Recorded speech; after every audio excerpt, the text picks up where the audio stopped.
Assalamualaikum warahmatullahi wabarakatuh. Shalom, Om Swastiastu, Namo Buddhaya, and greetings to us all.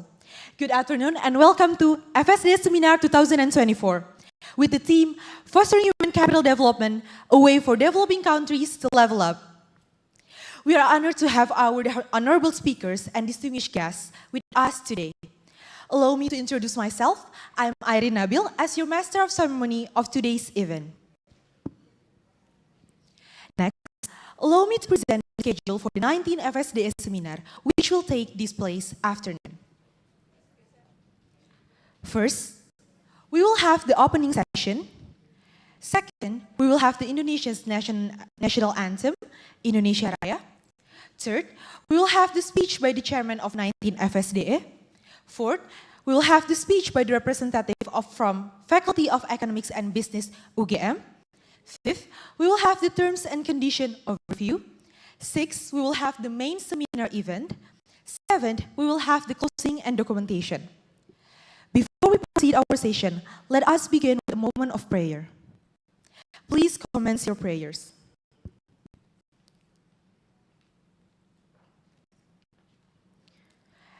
There are enough words to express our prayers. We will now sing the national anthem of Indonesia, Indonesia Raya, led by the Gajah Mada Chamber Orchestra. We kindly ask all attendees to stand.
Attendees are kindly asked to be seated again.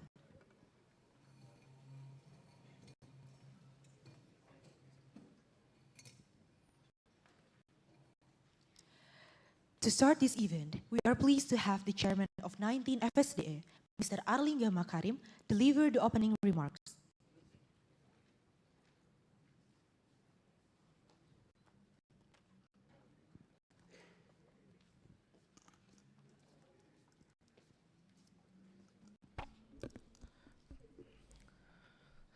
Assalamualaikum warahmatullahi wabarakatuh. Shalom, Om Swastiastu, Namo Buddhaya. Good afternoon, esteemed guests, participants, fellow students, distinguished and honorable speakers.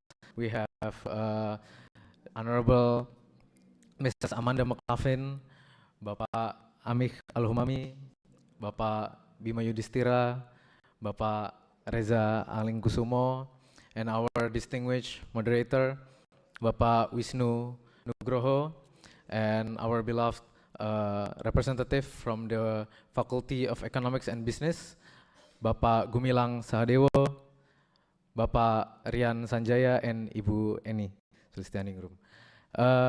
We express our highest gratitude for your attendance here today in weekend here in Yogyakarta. We hope all of you enjoy Yogyakarta, and thank you very much for your insights that will be presented in our panel discussion and seminar. It is an honor to welcome you all to the 19th Annual Forum Studi Diskusi Ekonomi, the largest event organized by Himpunan Mahasiswa Ilmu Ekonomi FEB UGM. This event is a proud tradition for nearly 2 decades. This year is the 19th year we exhibited this event, and it has grown to become a platform for fostering ideas, collaboration, and innovation in the field of economics, especially in the level of undergraduate students. This year, FSDE continues its legacy with a diverse array of activities. Other than today's peak event, the FSDE Seminar, we also have the FSDE SI competition, an international level for undergraduate students to showcase their perspective and solutions through SI competition. We also have the Kompetisi Ekonomi Nasional, the national level economics Olympiad that attracts hundreds of students from all across Indonesia. We are thrilled to see such engagement from bright minds eager to tackle the pressing issues of our time. Our grand theme this year is fostering human capital development, a way for developing countries to level up. This reflects our deep-rooted commitment to make a meaningful impact to the society, to Indonesia, and to the world. We believe that by focusing on human capital, we can unlock new opportunities for economic growth, political inclusiveness, and environmental sustainability. This theme is not just a reflection of the challenges we face, but also a hopeful vision for how developing countries, including our own, Indonesia, can thrive in an increasingly complex global landscape.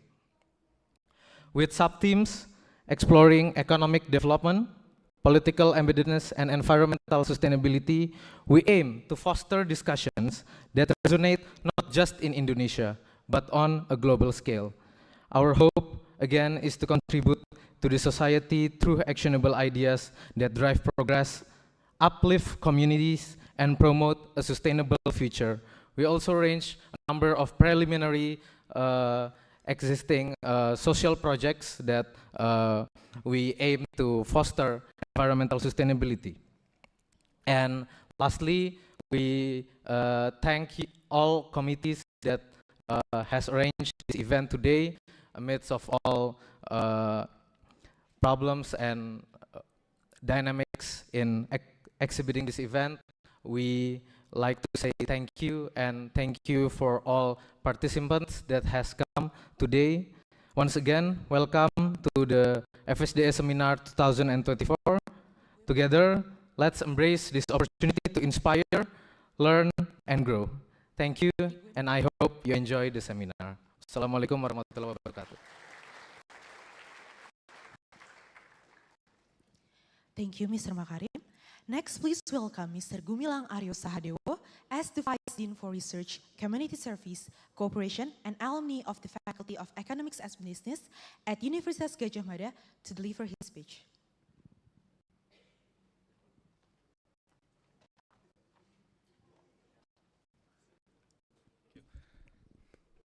Bismillahirrahmanirrahim. Assalamualaikum warahmatullahi wabarakatuh. First of all, thank you everyone for attending the 19th FSDE. FSDE has a great memory for myself. Wisnu and I was one of the organizers when we were students. That was about 20 years ago. And so it's really good to be back here. And actually it was held in this particular auditorium, so it brings back a lot of memories. So first of all, I would like to thank you, our guests, for today's seminar. Pak Amih, thank you so much. Mas Bima, one of our own alumni, and also Ibu Amanda, Pak Reza Anglingkusumo, and also Mas Wisnu for moderating today's session. Thank you, Pak Rian and Ibu Eni, for joining FSDA as well. And I would also like to congratulate the organizers of the FSDA seminar. So colleagues, they're organizing this FSDA seminar in between derivations of econometrics and macroeconometrics and their homeworks. And so I think this is a really good achievement to be able to design a seminar as well as execute it to this level. So colleagues, I think this is an important topic that we need to deliver. As you all know, we have new presidency in Indonesia, all of the aspirations that come with the new presidency. We also have the Indonesia Emas 2045, which is, I would say, a significant milestone for us, to be able to achieve. This is a lot of homework and also assignments that we have to do in order to fulfill the Indonesia Emas 2045. And one of the, I would say, key issues in achieving the Indonesia Emas 2045 is the development of human capital. And this is, I would say, a big homework for the new government as well as for us researchers at universities to ensure that policies are designed in an evidence-based manner and to also provide timely suggestions for the government who's going to be in place. And at the Faculty of Economics and Business, we're very happy to announce that we have the new mission on nurturing future-ready leaders in economics and business to foster sustainability. And we're hopeful that all of our activities, a lot of our strategic programs will be delivered to ensure that not only students, but also the community in general will be able to contribute in nurturing future-ready leaders as well as fostering sustainability. And with the hope that we can collaborate with multi-sectors. We have Pak Reza from ADB, for example, and then Bima from Research Institutes, Pak Ami from Bapenas, Ibu Amanda from Peers Councils, and there is a lot of opportunities that we can do to bring everything together. So we're hopeful that everyone will enjoy today's seminar. This is going to be another productive discussions, and we're hopeful that we can provide timely suggestions for not only policymakers, but also for future studies by academics in Indonesia. So again, thank you and congratulations for the organizers of the 19th FSDA for this hopefully successful event, and we're hopeful that this is going to aspire the 20th FSDA next year. Wish you a happy seminar. Assalamualaikum warahmatullahi wabarakatuh. Thank you.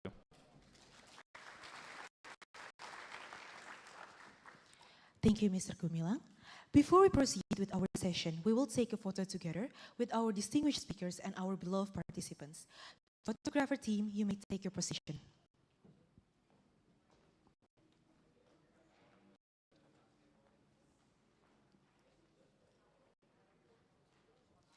I will count the photo. 3, 2, 1.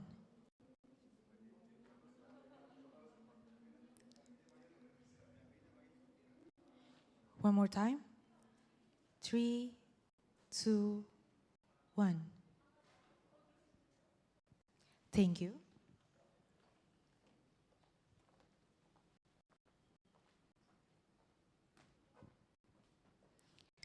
Next, I will read the terms and conditions that must be followed by all the participants of the 19th FSDA.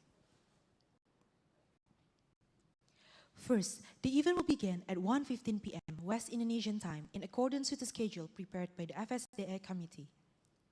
Second, participants are expected to arrive on time as scheduled. Third, participants are required to wear appropriate attire. Sandals, t-shirt, and shorts are not permitted. The following items are prohibited. First, foods and beverage. Second, cigarettes. Third, lighters. Fourth, sharp objects. Fifth, participants are expected to maintain silence throughout the event. Sixth, upon arrival, participants should take their seats immediately, starting from the front. 7, Participants are expected to attend the event from the start till the end of the session. 8. Eating and drinking during the event are not allowed. 9. Participants should turn off their phones and any other electronic devices. 10. Participants are prohibited from causing any disturbance during the event. 11. Participants may ask questions to the speakers during the discussion and Q&A session. 12. Participants are expected to adhere to the rules set by the organizing committee. We kindly ask everyone to follow these terms and conditions to ensure the smooth running of today's event. Next, we have our first keynote speaker.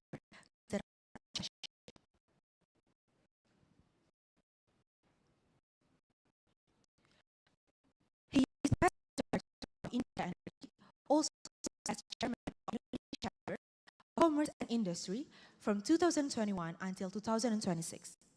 He plays a key role in regional economic development as Chair of the ASEAN Business Advisory Council Indonesia, ASEAN Indo-Pacific Business Network, and General Council member of the International Chamber of Commerce. Mr. Arshad studied at the University of Southern California in 1990, Pepperdine University in 1993, and has completed courses at International Directors Program in 2016. He also obtained other courses from Harvard, Oxford, and the Lee Kuan Yew School.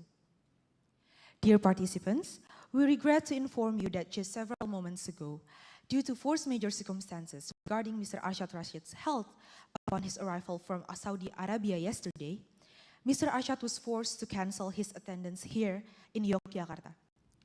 Up until yesterday, we still receive confirmation on the Mr. Arshad direct attendance here in Yogyakarta, along with the accommodation details. However, Mr. Arshad is scheduled to give his remarks today online at the seminar. We deeply apologize for this inconvenience. The situation is completely out of our control. Again, we express our highest gratitude to all of the participants who have attended the seminar. And we recommend you to attend this session completely, since we have numerous great and insightful speakers today who will share their astonishing knowledge in the economics of human capital development in the panel and discussion session. Assalamualaikum warahmatullahi wabarakatuh. Shalom, Om Swastiastu, Namo Buddhaya, Salam Kebajikan. Good afternoon, distinguished guests, ladies and gentlemen, and of course to the dearest students of Gajah Mada University. First, I would like to apologize for not being in person with you today, as I am actually under the weather. But it is an honor to stand before you all today, where I am seeing bright faces that will be the future leaders of Indonesia. Today, we are exploring two critical and intertwined topics: the role of human capital in fostering Indonesia's economic growth, and how the younger generation, particularly university students or Gen Z, can achieve their dreams. Dear students, distinguished guests, ladies and gentlemen, at the heart of every thriving economy lies its greatest asset, its people, human capital, our collective skills, knowledge, and talents, as the foundation for innovation, productivity, and sustainable economic growth. For Indonesia, unlocking the potentials of human capital is not only essential, it is the key path to achieving the target of 8% economic growth. Yes, we must acknowledge our current positions. Despite our nation's incredible talents and rich diversity, Indonesia still needs to catch up with several of its regional neighbors regarding the quality of its human capital. For example, we are still lagging behind the Philippines, India, and Vietnam in the Human Resource Index 2020. Indonesia has room to grow in education, healthcare, and skills development on the Human Development Index, or HDI. Many other Asian countries have successfully invested in strengthening these areas. We must focus on cultivating a future-ready workforce to capitalize on these untapped potentials. This means investing in education that imparts knowledge and fosters critical thinking, creativity, and digital literacy. By developing high-quality human resources, Indonesia can drive productivity across sectors, attract international investment, and create jobs, moving us closer to our economic growth goals. I want to share with you one of my favorite case studies, Singapore. We all know that it is a nation with lack of natural resources, but it thrived to be one of the biggest economies. The question is, why? Because it has high-quality human capital as its asset. In the 1960s, Singapore was a small nation with big dreams. The country has just gained independence and was determined to lift its people out of poverty. So Singapore leaders took a bold step. They decided to turn the island into a manufacturing powerhouse by opening doors to some of the world's largest multinational corporations, or MNCs. And this was very, very clever. Singapore would offer a hard-working workforce if the MNCs would bring their expertise, technologies, and markets. Industry training centers were set up in partnership with companies. At the same time, Singapore allocated a large share of government spending to basic, vocational, and technical educations. Now they claim themselves as home to the best talent. From this case, what I can share with you is that human capital is the nation's greatest asset. It is about nurturing leaders. It is about nurturing entrepreneurs. And it is nurturing and problem solvers who will make meaningful contribution to the economy. This is where you, Gen Z, come in. So, what will the future industry look like? Today, jobs are evolving. The workplaces are changing. According to the World Economic Forum, the Future of Jobs 2023 report, economic, health, and geopolitical trends have created divergent outcomes for labor markets globally. Within technology adoption, big data, cloud computing, and AI features highly on likelihood of adoption, and this will drive most of industries in the future. It is our task to embrace the changes. We are the one who needs to be adaptable. From the report, it is shown that in the next 5 years in Indonesia, creative thinking, AI and big data, and analytical thinking are the top 3 priority skills to be the reskilling focus in the workforce. Therefore, I believe the real question is not what will the future of work be like. Instead, what do we want the futures to be like? This is the question that I want every young people here, all of you, to think about. What kind of futures do you want to live in? And how we make a better future? Together, bergotong royong. Because the futures, or the future of work, to be specific, is a result of our current values, policies, and even imagination. It is why Kadin Indonesia, not only as the home for businesses and industries in Indonesia, but also as the strategic partner of the government of Indonesia, have developed the white paper of strategic recommendation for economic development for the year 2024-2029. The white paper is the perspective of Indonesian private sectors on how Indonesia can achieve the target of 8% economic growth. The white paper will also serve as the guideline for the young generation of Indonesians to align their skills and knowledge with businesses and industries' direction for the next 5 years, which ultimately created the future-ready human capital. We outlined 7 bold moves to build a future-ready human capital. Some of them are: a primary focus is on prioritizing a stronger industry-academic partnership And also a nationwide upskilling and reskilling initiative emphasizes a lifelong learning approach to ensure continuous skills enhancement. Thus, in this opportunity, I would like to invite every student, every panelist, from policymakers to CEOs, to enter the discussion arena on how we can navigate the futures of work together. Dear students, distinguished guests, ladies and gentlemen, I hope that after today's event, you all can go home filled with enthusiasm and optimism. Optimism that you are the futures of Indonesia, that is driven by the spirit to contribute towards our country's economic growth and development. Because only through collective efforts, not only we can help ourselves to achieve our dreams, but we can also help our brothers and sisters, people of Indonesia, achieving their dreams. Ultimately, living with prosperity together.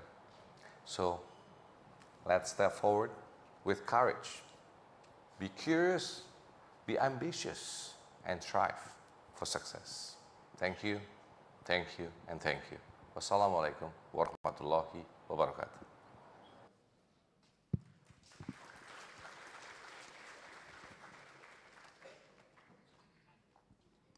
Thank you, Mr. Rashid, for delivering an exceptional keynote speech at the FSDE Seminar.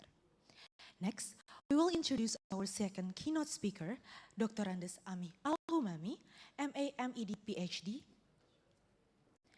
He is the Deputy Minister for Human Development, Society and Cultural Affairs at Indonesia's Minister of National Development Planning. He oversees policies on human capital, social issues, and cultural affairs, contributing to Indonesia's long-term development. He obtained a PhD in Social Anthropology, University of Sussex in UK 2011. Master of Education Policy from George Mason University, USA in 2003. Master of Cultural Anthropology from Universitas Indonesia in 1994. And Bachelor of Philosophy and Sociology on Education from IKIP Bandung in 1989. Please give a round of applause for our second keynote speaker, Mr. Ami Al-Humami.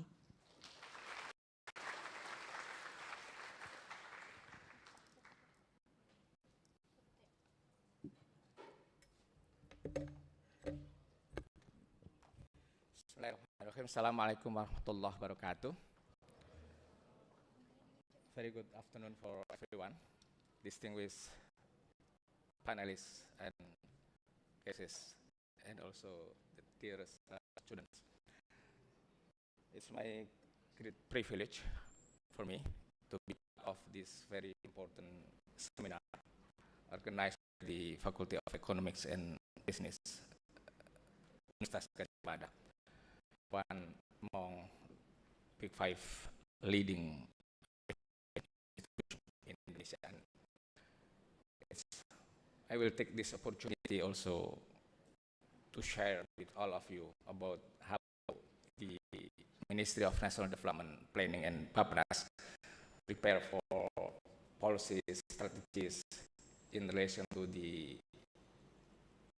conceptualizing and also formulating the idea of human capital development.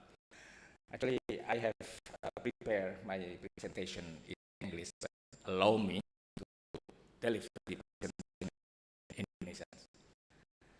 So, apologies for Ibu Amanda. I will be speaking in bahasa. Sekalian yang saya hormati, banyak argumen yang sudah dikemukakan mengapa pembangunan manusia dan investasi di bidang pembangunan manusia itu amat sangat penting.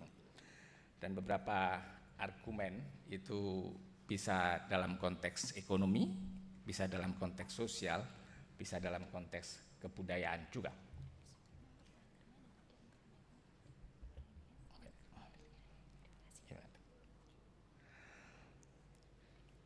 Saya kira kawan-kawan sekalian yang karena kita dari Departemen Ekonomi, jadi amat sangat paham perihal isu betapa penting investasi di bidang pembangunan manusia, dan pilar investasi pembangunan manusia itu selalu bertumpu pada pendidikan dan kesehatan. Dan pendidikan dan kesehatan ini saling bersifat, hubungannya adalah resiprokal. Satu memperkuat yang lain. Jadi kalau kita berinvestasi untuk pendidikan, sesungguhnya itu adalah kita akan memperkuat isu atau pembangunan sektor kesehatan. Misalnya kalau kita memperoleh pendidikan yang baik untuk para orang tua yang berpendidikan tinggi, maka dia akan punya literasi tentang kesehatan yang baik, dan kemudian paham tentang bagaimana mendidik anak-anak yang baik, memahami tentang pola pengasuhan yang baik, dan itu artinya akan berdampak pada lahirnya anak-anak atau generasi baru yang dilahirkan dari orang tua yang terdidik tadi. Jadi dalam keluarga yang berpendidikan akan lahir pula anak-anak yang berpendidikan pula dan paham sepenuhnya tentang isu-isu kesehatan. Demikian pula kalau kita berinvestasi untuk sektor kesehatan, maka kita juga menyiapkan generasi muda dengan status kesehatan yang makin bagus dan perbaikan gizi yang makin membaik pula. Dan kontribusi antara keduanya itulah yang akan menentukan sumbangan pada peningkatan kualitas manusia Indonesia dan juga peningkatan produktivitas nasional. Ini common knowledge yang kita semuanya sudah amat sangat paham, dan kawan-kawan, adik-adik para mahasiswa dan terutama para dosen tentu adalah prinsip-prinsip dasar ini yang kita ketahui. Dan atas pengetahuan itulah maka kita ingin meneguhkan, dan dalam konteks nanti apa yang dituangkan di dalam RPJMN maupun RPJP itu menggabungkan antara investasi pendidikan dan investasi kesehatan untuk meningkatkan kualitas manusia Indonesia. Ini juga penjelasan tambahan bahwa jika penduduk Indonesia makin berpendidikan dan makin tinggi kualitas pendidikan, maka dia akan ada akumulasi pengetahuan, ada peningkatan keterampilan dan kemahiran. Dan yang jauh lebih penting lagi adalah bagaimana bisa mengembangkan investasi dan juga inovasi yang tercermin pada penguasaan ilmu pengetahuan dan teknologi. Karena produktivitas itu hanya bisa dipicu dan juga dipacu oleh lulusan-lulusan lembaga pendidikan yang punya keahlian, punya keterampilan, punya kemahiran, dan terlebih lagi lulusan perguruan tinggi yang kemudian menguasai ilmu pengetahuan dan teknologi. Kita bisa mengambil contoh beberapa negara yang mengalami transformasi ekonomi yang amat sangat dahsyat. Negara-negara Asia Timur seperti Jepang, Korea Selatan, atau juga Cina. Jepang kita paham, kita tahu bahwa tahun 1945 itu kalah perang. Sebagai negara dia lumpuh, ekonomi, militer, dan yang lain-lain. Tapi apa yang dilakukan oleh Jepang adalah dia tetap berinvestasi untuk pendidikan. Dan dia juga tidak meninggalkan penguasaan ilmu pengetahuan dan teknologi. Tahun 45 kalah perang dan sebagai negara lumpuh. Tapi di awal tahun 70-an, bahkan tahun 70, mungkin ada mahasiswa belum lahir, itu Jepang sudah memproduksi otomotif dan menguasai pasar ekonomi Asia. Kalau Anda semuanya belajar tentang sejarah, tahun 74 terjadi peristiwa malapetaka 15 Januari.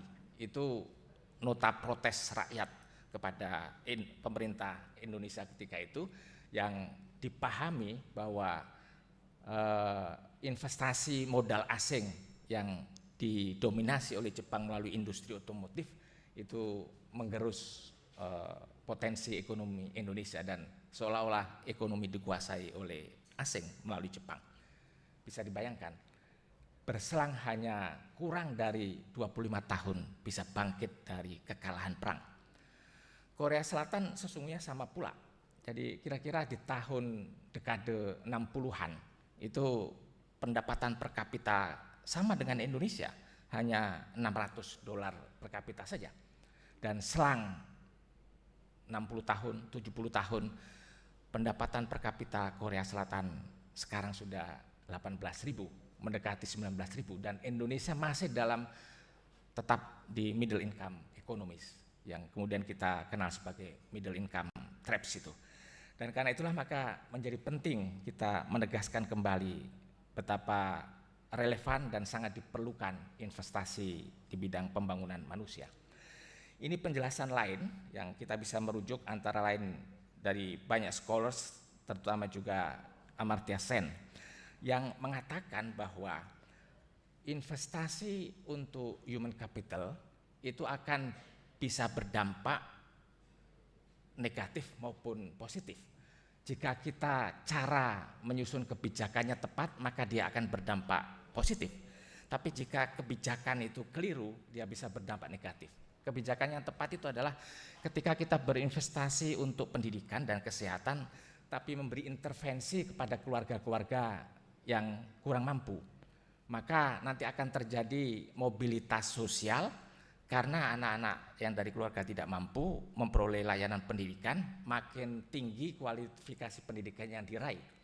Demikian juga kalau kita berinvestasi untuk kesehatan, jika akses layanan kesehatan itu lebih banyak didapat oleh anak-anak dari keluarga tidak mampu, maka dia akan makin tumbuh cerdas dan juga gizi membaik.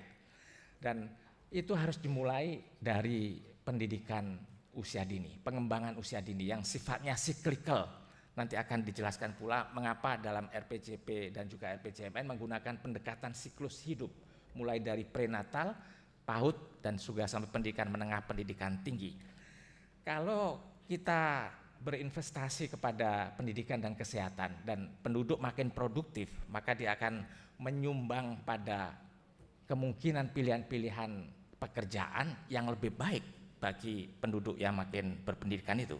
Dan jika yang menerima manfaat dari investasi di pendidikan dan kesehatan itu lebih banyak dari keluarga-keluarga tidak mampu, maka dia akan meningkatkan kesejahteraan mereka. Dan itu kebijakan yang berdampak positif. Tapi kalau keliru dalam sisi kebijakan yang kurang memperoleh intervensi dari keluarga tidak mampu, maka ketimpangan internal di antara kelompok penduduk dan kelompok keluarga itu akan makin tinggi.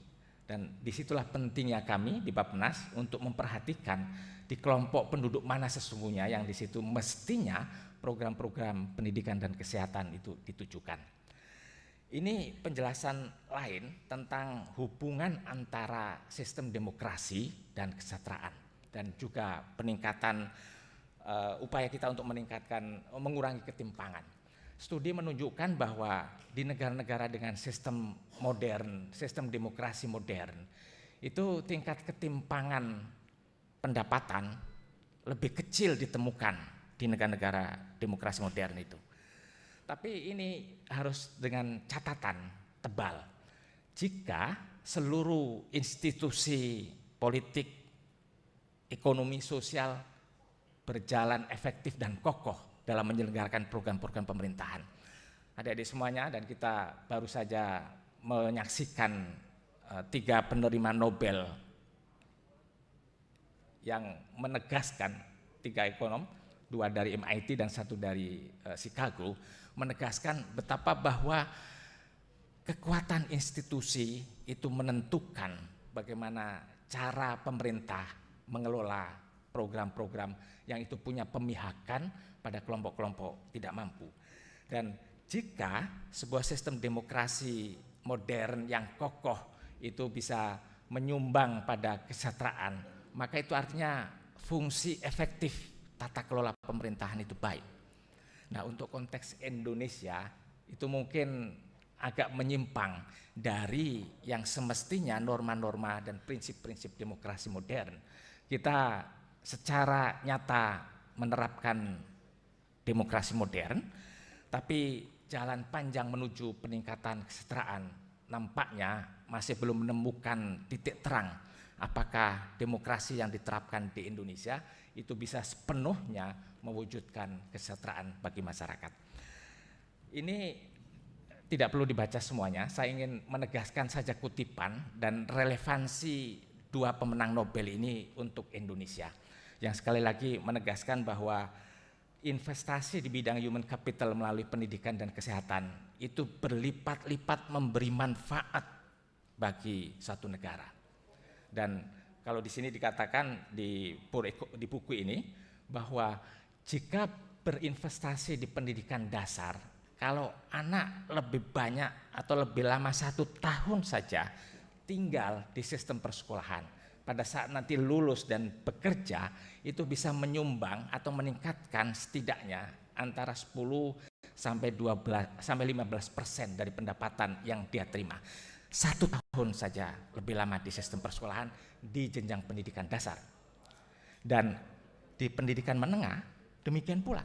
1 tahun saja lebih lama di sistem persekolahan, dia bisa menyumbang antara 15 atau 20% dari pendapatan yang potensial dia terima pada saat nanti bekerja.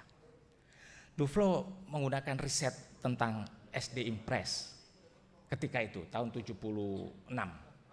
Kira-kira ada 62.000 seluruh Indonesia dibangun pada masa Orde Baru. Dan studi melalui Duflo ini menunjukkan bahwa pengalaman penduduk Indonesia bertambah bukan saja dari sisi partisipasi tapi years of schooling, rata-rata lama sekolah itu makin lama, makin panjang, dan itulah yang menyumbang pada peningkatan kesejahteraan. Banyak sekali anak-anak Indonesia yang lahir dan menikmati SD Impress kemudian sekolah di perguruan tinggi terbaik di UGM, ITB dan seterusnya. Di slide berikutnya adalah potret tentang Human Capital Index Indonesia. Kita masih berada pada peringkat 96 dan komponen pembentuk bagi Human Capital Index itu adalah pendidikan dan kesehatan. Pada kesehatan yang sangat penting itu adalah stunting. Stunting itu punya kaitan langsung dengan produktivitas. Nanti akan ditunjukkan betapa bahwa ada hubungan antara stunting dengan kualitas pembelajaran, kualitas pendidikan. Anak-anak yang stunting itu gagal tumbuh kembang secara baik. Cognitive skills-nya terhambat, brain development tidak optimal karena asupan gizi kurang. Dan itu dimulai 1000 hari pertama kehidupan, 270 hari ketika masa di kandungan sang ibu, dan 730 hari ketika lahir sampai dengan usia 2 tahun.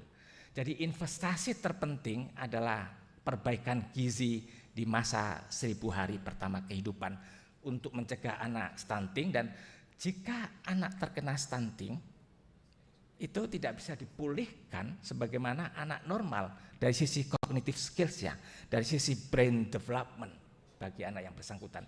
Jadi asal ada istilah namanya efek sisa dari mana? Dari stunting itu. Kemudian saya ingin menunjukkan hubungan beberapa slide yang terakhir ini. Tadi pentingnya, 5 menit lagi kah itu? Pentingnya mengatasi stunting dengan kualitas pembelajaran. Jadi negara-negara dengan prevalensi stunting yang tinggi, Indonesia sekarang 21,5%, Filipina 26,8%, dan rata-rata PISA di kedua negara ini di bawah negara-negara OECD, 360, 370, 380. Sementara Korea Selatan atau Singapura yang tadi Pak Arsad mencontohkan dengan sangat baik, human capital amat sangat bagus, prevalensi stunting hanya 2,5 atau 2,9 saja di kedua negara itu, dan nilai PISA-nya amat sangat tinggi. Jadi Ibu dan Pak sekalian, ini menunjukkan betapa bahwa kalau kita bisa mengatasi isu kesehatan, maka dia akan berdampak pada kualitas pendidikan. Dan investasi terpenting harus dimulai dari pendidikan anak usia dini. Sekali lagi dari Heckman, kawan-kawan sekalian bisa baca, kita harus mulai berinvestasi di pengembangan anak usia dini sejak prenatal, tadi ilustrasi untuk kesehatan, sebab ongkos yang dikeluarkan itu akan jauh lebih murah ketika masuk pada jenjang lebih lanjut, pendidikan dasarkah, menengahkah, dan juga tinggi, yang diperlukan hanya melalui pelatihan-pelatihan tambahan, karena tadi kematangan secara intelektual, secara inteligensia sudah kokoh pada saat anak itu berusaha di usia dini, 0 sampai dengan 2 tahun yang pertama. Dan di box paling bawah itu menunjukkan anak-anak yang punya pengalaman usia dini di negara-negara yang ekonomi maju itu lebih bagus dari sisi pencapaian PISA-nya antara yang kiri dan bawah itu. Yang warna hijau itu menunjukkan bahwa mereka yang punya pengalaman pendidikan anak usia dini itu menyumbang sangat penting pada kecakapan yang diujikan di PISA. Saya ingin menyampaikan satu slide terakhir saja. Ini konsep tentang life cycles tadi, sejak usia dini, dan ini yang digunakan di dalam baik RPJP nasional, visi Indonesia Emas 2025, 2045, dan juga RPJMN 2025-2029. Jadi mulai dari anak pengembangan usia dini sampai dengan pendidikan tinggi bahkan dewasa. Nah, sebagai penutup di slide ini, konstruksi bagi RPJP nasional maupun RPJM nasional itu adalah pembangunan manusia yang di situ dikelompokkan antara layanan pendidikan, layanan kesehatan, perlindungan sosial, bahkan juga penguatan keluarga dan pengasuhan. Sementara yang kelompok tengah, human capital spesifik, adalah melalui pendidikan vokasi, pendidikan tinggi, penguasaan ilmu pengetahuan dan teknologi. Mudah-mudahan dengan konsep seperti ini akan menyumbang banyak pada peningkatan kualitas modal manusia dan akan meningkatkan kesejahteraan masyarakat Indonesia. Billahi taufiq wal hidayah. Assalamualaikum warahmatullahi wabarakatuh.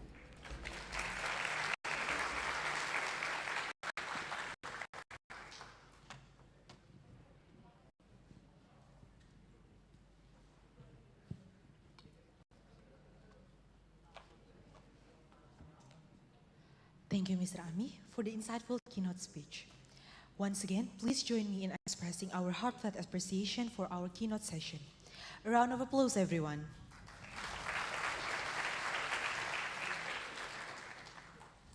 Their expertise and perspective have greatly enriched our understanding and will undoubtedly inspire us as we continue our work in the field.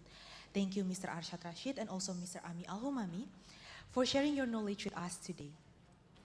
Now, we would like to invite Mr. Gumilang Aryo Sahadewo to present a plug to our keynote speaker, Mr. Ami Al-Humami, in recognition for his valuable contribution and insights shared during today's session.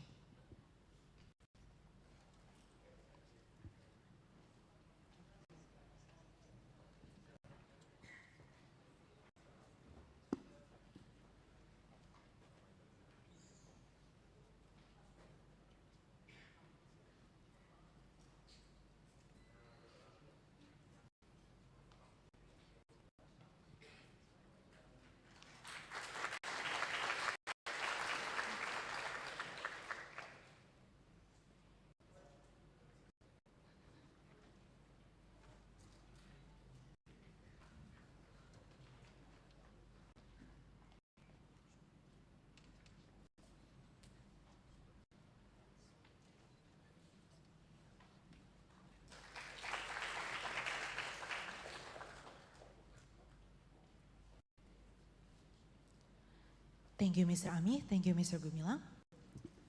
Now, before we proceed to the main seminar session, we will enjoy a performance from the Gajah Mada Chamber Orchestra featuring a piece titled Angin Mamiri. Please give a round of applause for Gajah Mada Chamber Orchestra.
pasang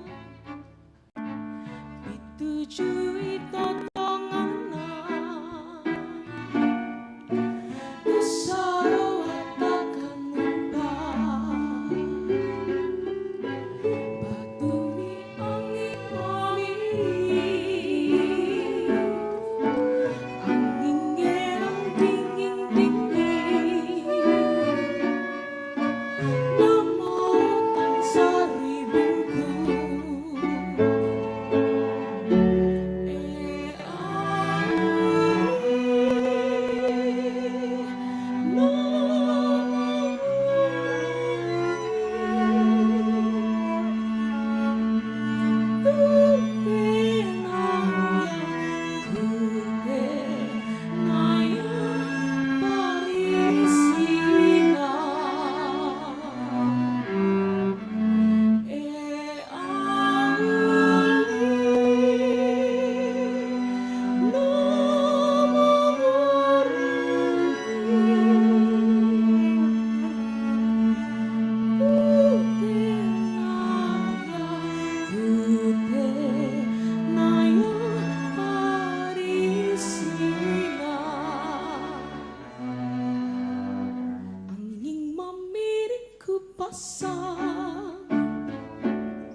What a beautiful performance by the Gajah Mada Chamber Orchestra.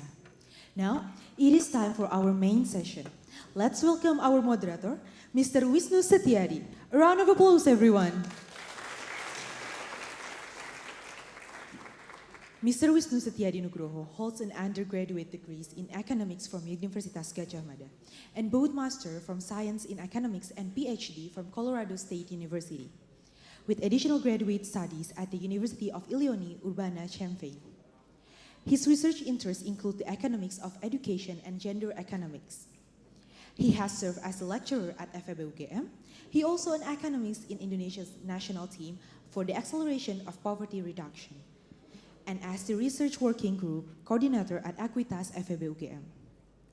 We now hand over the session to Mr. Wisnu.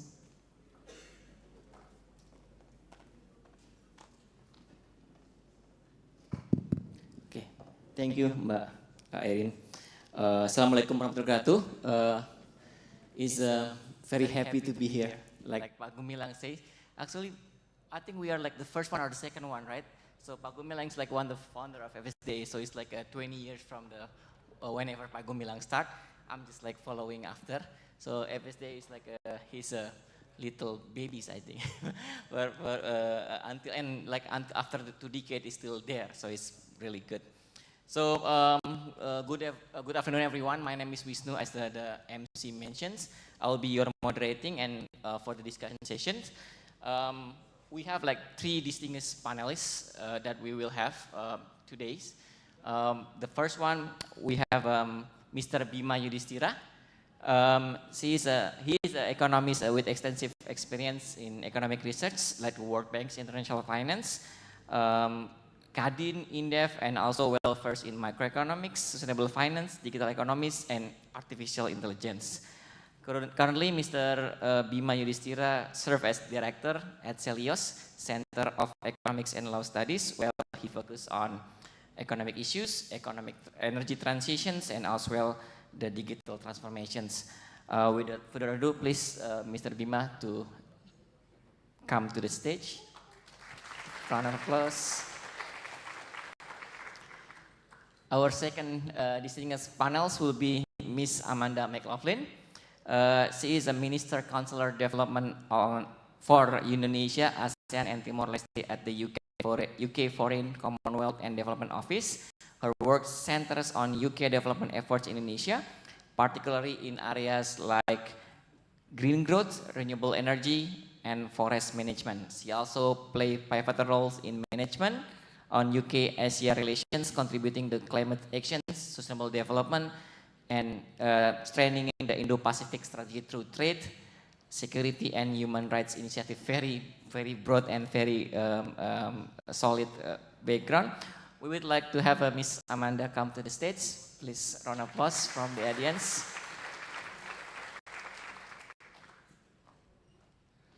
Lastly, we have like our the third distinguished panel speakers. We are honored to have Mr. Reza Anlingkusomo as the principal country economist at Indonesian Resident Missions, or IRM, in the South Asia Department at the Asian Development Bank, ADB. Mr. Reza led the IRM team in providing analysis, assessments of Indonesian economic development, supporting ADB economic, sectoral, and thematic work in the country. He held a PhD in economics in Free University Amsterdam, the Netherlands. Please welcome Mr. Reza to the stage. Thank you.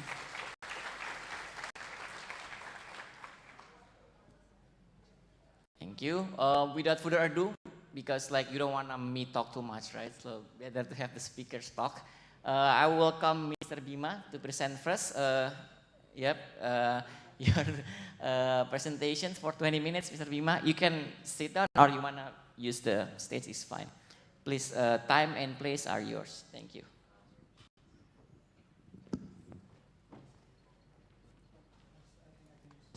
Okay.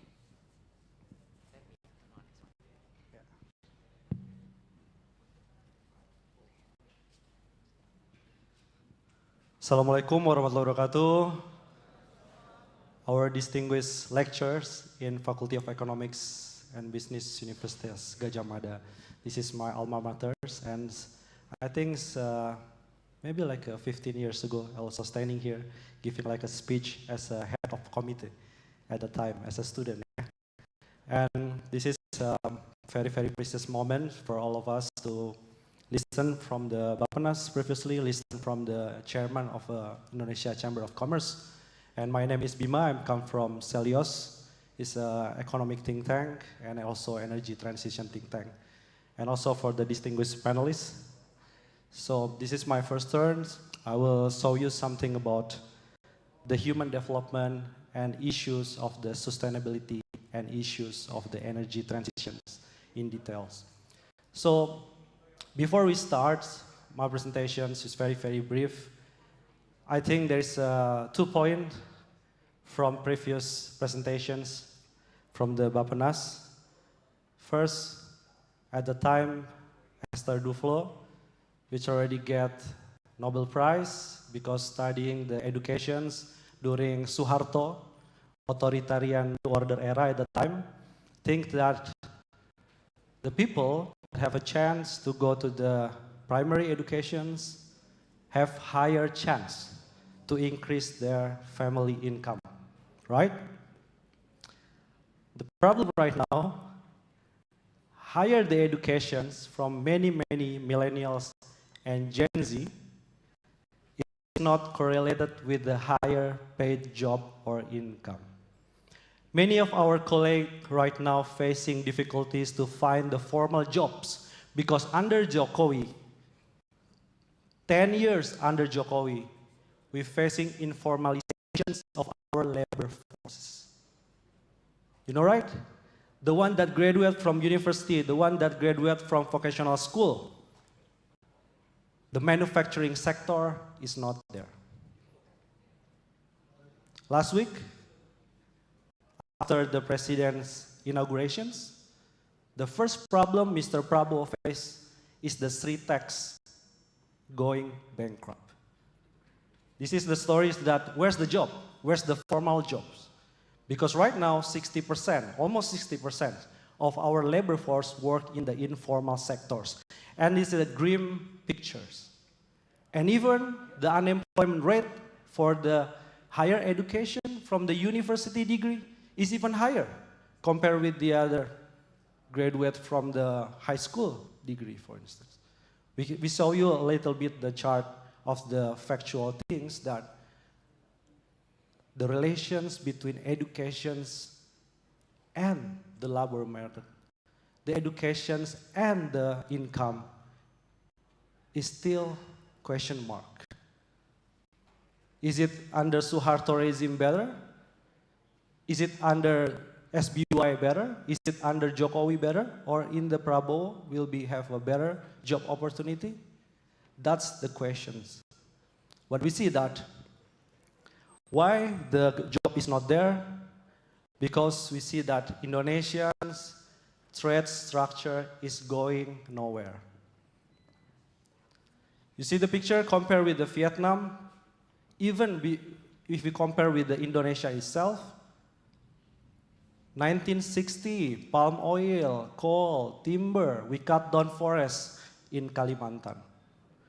We export legal and illegal timber to increase our economic growth at the time during the Suharto era. But right now, our trade structure still dominated by the extractive sectors, palm oil, coal, nickels. Even when we produce nickels for the manufacturing, it's only primary manufacturers. It's only 5% of our nickel ores going to the EV battery. So we're just wondering that we extract more nickels, there is an environmental impact,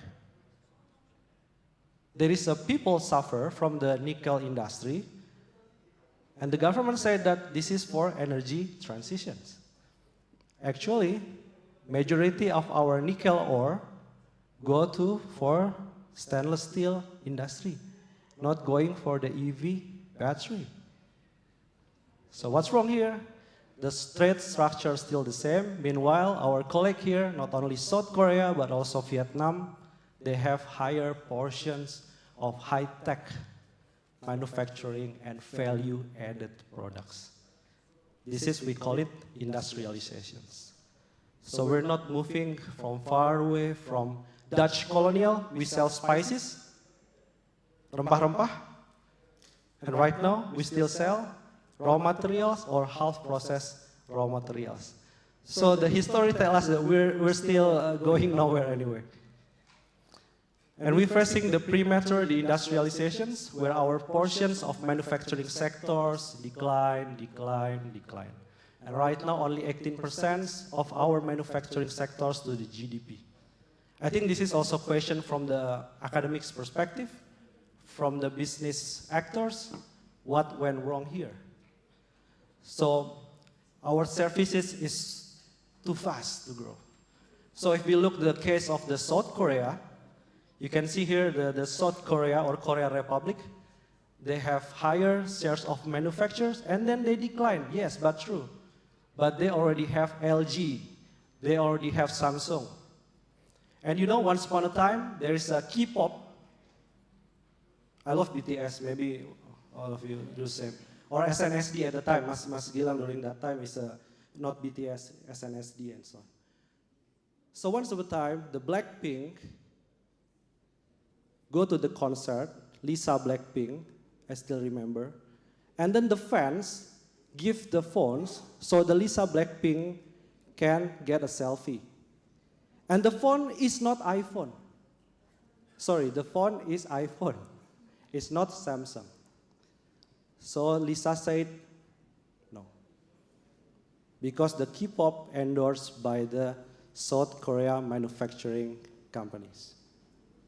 That's why, before we moving to the services sectors, before we moving to the gig economy, finish first the development pathway for the industrial sectors. Because that industrial sectors can bring hope and job opportunities, especially for the formal workers. And you can see here, when we over dependence on the extractive sector, and the result is negative for both educations, facilities, access facilities, health facilities, because we study from 1,200 villages in Indonesia, we found out that the village that depend on the mining sectors have a negative correlation with the access to the high school education facility. The village that has too much dependency on the income from the mining sectors, they have negative correlations with the access to the health care. Puskesmas. Desa yang didominasi oleh tambang, penduduknya sangat jauh menempuh untuk dapat fasilitas kesehatan. That's the fact. That's a simple fact. So why we pursue the same story again about this extractive economy? Because it's not linked with higher human development that we discussed today.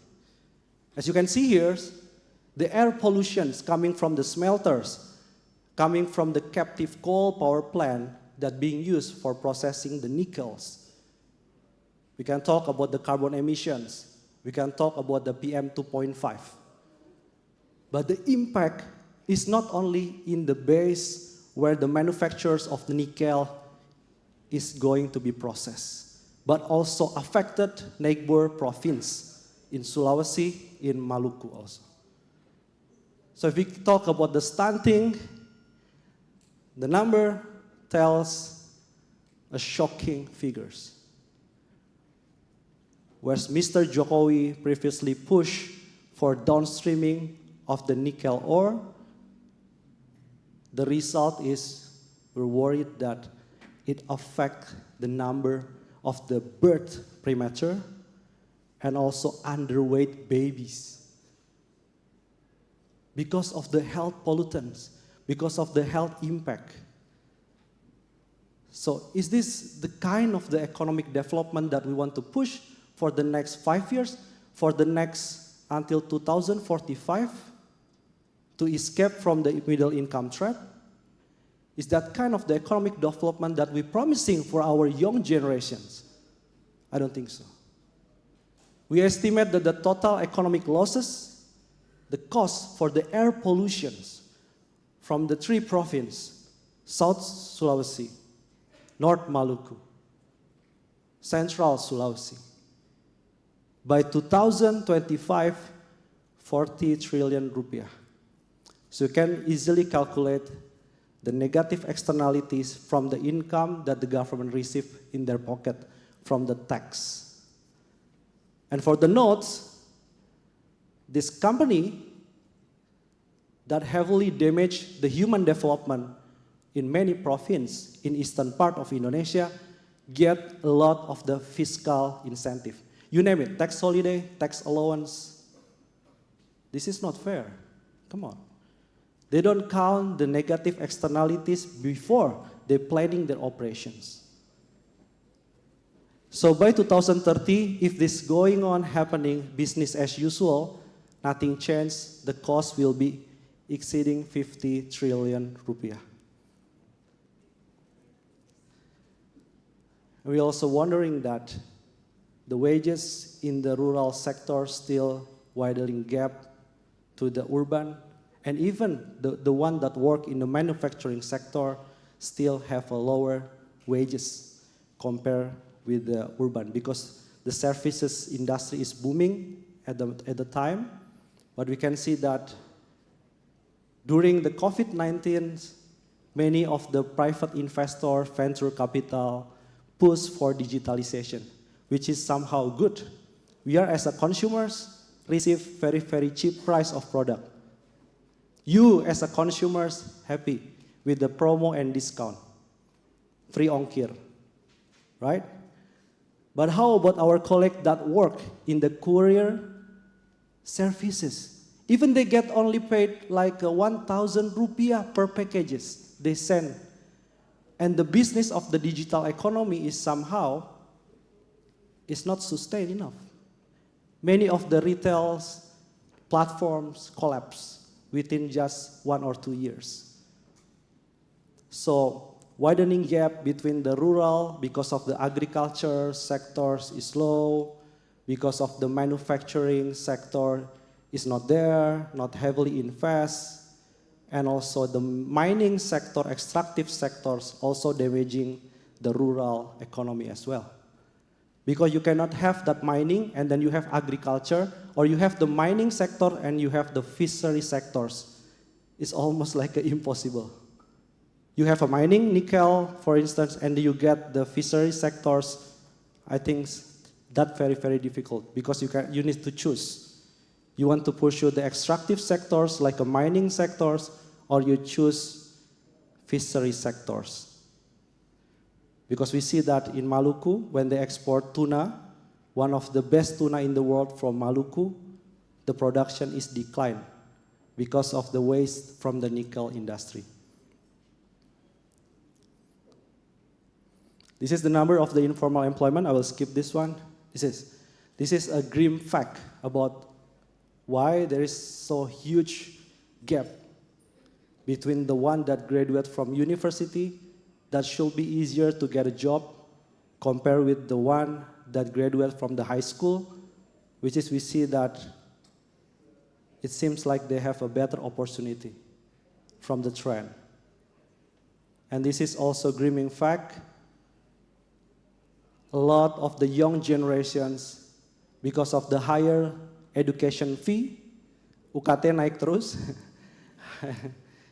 so higher education fee and so on, and also higher boarding school fee, boarding house fee. I think that's also correlated that so many job seekers didn't want to get paid and continue work with their family. So this is the increasing trend of the rising unpaid job in Indonesia. So you get a job, but you get unpaid because you're working with your family, because there is not enough job opportunity outside the family.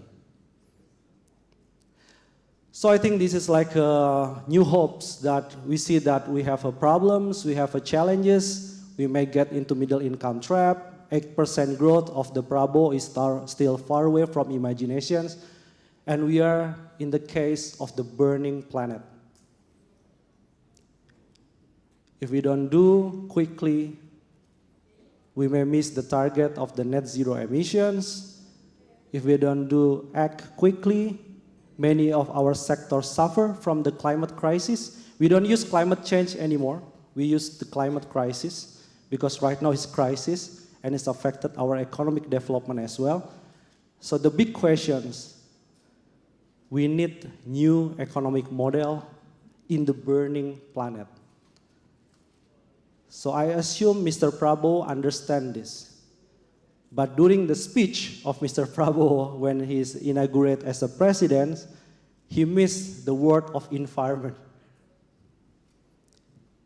He talked a lot about the colonialisms, he talked a lot about the economic growth, but missed the word of the environment, climate crisis. So I think this is the call for the young generations to answer.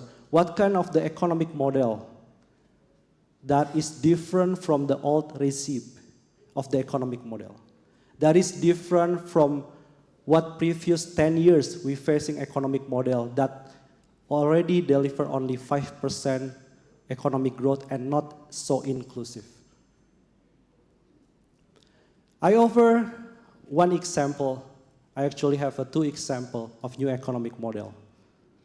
But I just want to show, because of the limit time, I just want to show the opportunity of the economic model, community-based renewable energy.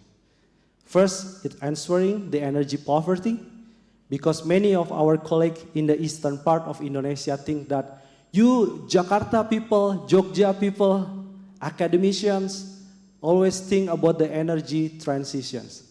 But we live in Maluku, live in Papua, we even didn't have electricity.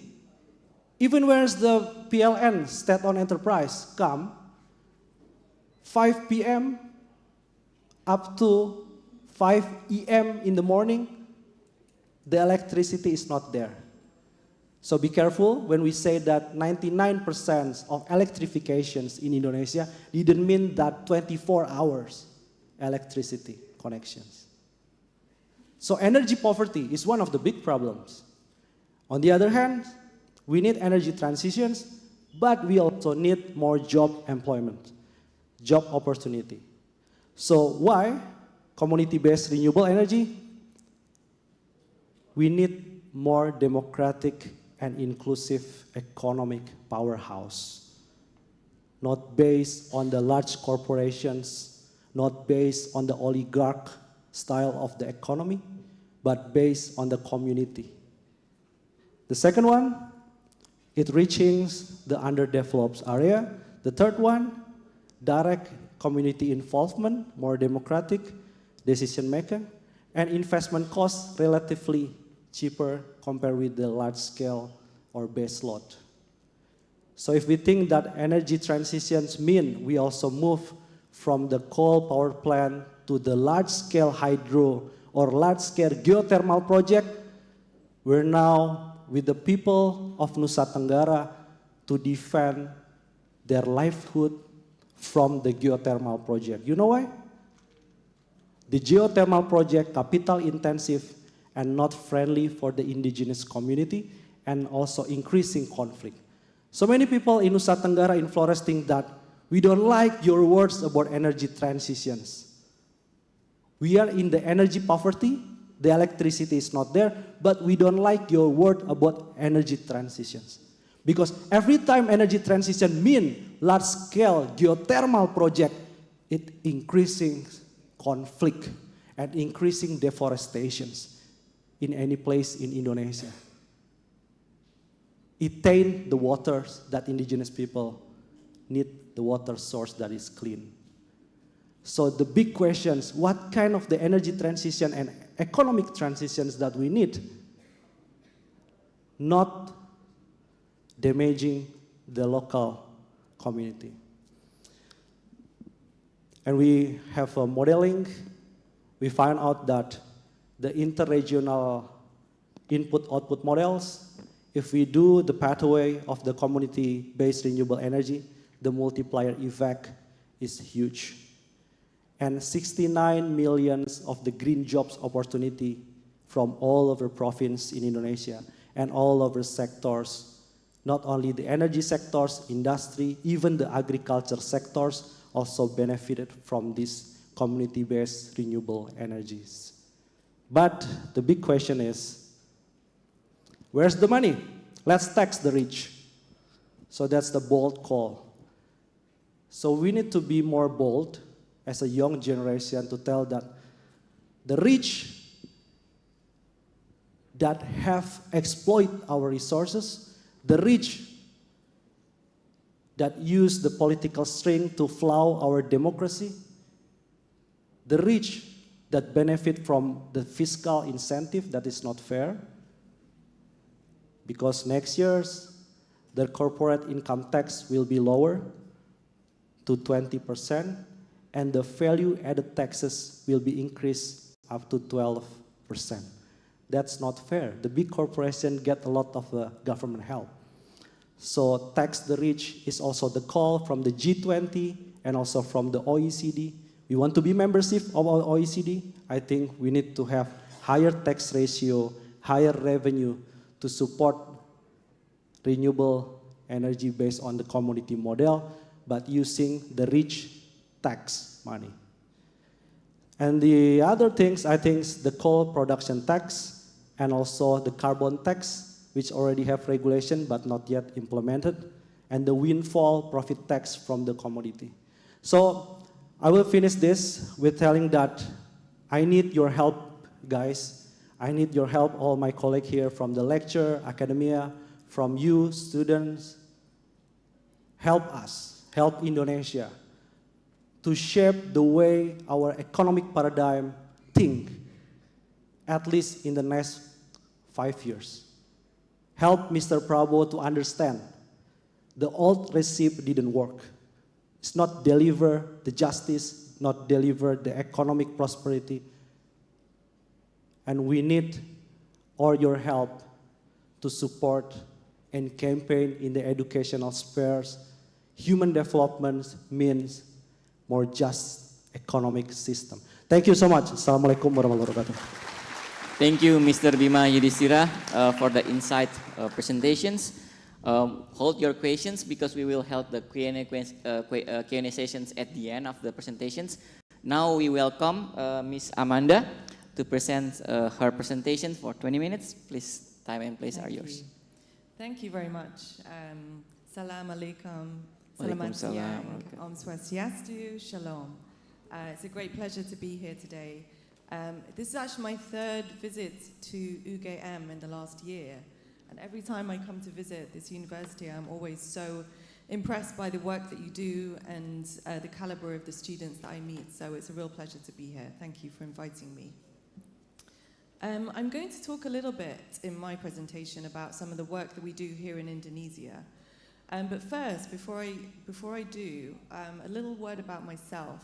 I've been very lucky to work for the UK government on international development for 20 years now, in a really broad range of countries, actually, from Pakistan, Afghanistan, through to India, Lebanon, spent time in Jordan as well, and now Indonesia. So I've worked in a very many different kinds of country at different stages of development on human capital. And although I'm going to focus my presentation on our work here in Indonesia, when we get into the Q&A, I'd be really happy to talk about some of the work that we do in other countries around the world. So here in Indonesia, we, as other speakers have said, we put people at the heart of everything that we do. That's our strategy here in Indonesia, but it's also our global strategy through our diplomatic and our development work. Before I say more about the Indonesia work that we do, I just wanted to zoom out to the global level. Last year, we published a white paper on international development as the UK government, which is a very long and in-depth document. But it does include quite a lot of very strong statements, ambitious statements about our approach on human capital development, and it's linked to economic transformation. So I just wanted to pull out a few of the key headlines from that white paper that relate to this discussion today. The white paper is called International Development in a Contested World. And we argue that broad-based and sustained economic growth underpins development transformation, overcoming poverty and allowing human potential to flourish. And in the regions where economic transformation has occurred, particularly in China and across Asia, spectacular falls in poverty have been achieved, as we've also seen here in Indonesia. Our vision for 2030 is to achieve sustainable and inclusive growth in low and middle income countries that reduces poverty while preserving natural assets for the long term, as my previous speaker has just been talking about. Our goal is to help partner countries transform the productivity of their economies at a pace sufficient to meet the needs of their growing populations, mobilize domestic and international investment, provide quality jobs for an expanding workforce, and deliver public services to secure the long-term well-being of their citizens. This is all part of SDG 8, delivering decent work and economic growth. And we also say that inclusive growth drives sustained exit from poverty through raising incomes, creating jobs, and increasing women's participation in the workforce. Growth enables revenue generation needed to improve the quality and availability of public services, including education, health, food and nutrition, and economic security and resilience. On health and education specifically, our global vision for 2030, as set out in the white paper, is for everyone, everywhere in the world, to have affordable access to the essential health services that they need, while living in environments that ensure healthy lives and well-being, which is SDG 3. The world will be safer, cleaner, and equipped to prevent and respond to disease outbreaks. People will breathe clean air and access safe, affordable health services, nutritious food, and safe drinking water, sanitation, and hygiene. Health systems will be equipped to deal with current and future challenges and withstand the additional health burdens of climate change. On education, our vision for 2030 is to see transformed education systems providing quality teaching and learning outcomes. The impacts of the pandemic on learning losses will be reversed, and the inequalities causing an estimated 244 million children to be out of school addressed. The barriers to children attending school, including poverty, marginalization, gender-based social norms, disability or displacement due to conflict, climate, or disaster will be tackled. And all young people, especially women and girls, should have the opportunity to access higher education and skills training. This will lead to better opportunities and contribute to more inclusive growth and prosperity. So what...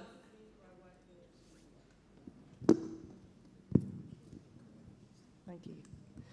So what does this mean for our work here in Indonesia? So bringing the global vision that we have to what we do here. We don't see our work in Indonesia as a traditional development relationship where we bring aid and assistance to this country, because that is not appropriate. Indonesia is a very fast-growing economy and emerging market that has been making remarkable progress on the SDGs over the last 20 years. It doesn't need the UK's assistance to do that, and that would be extremely patronizing.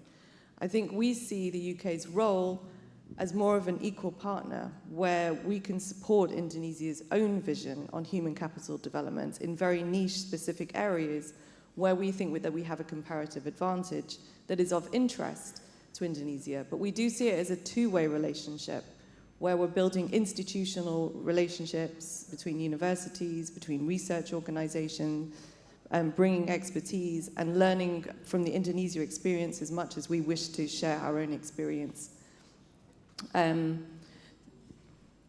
So we do recognize that there's been incredible progress over the last 20 years on universal access to education. So when we're thinking about the way that we partner on human capital here, we really want it to be a modern, equal partnership of equals where we have mutual benefits.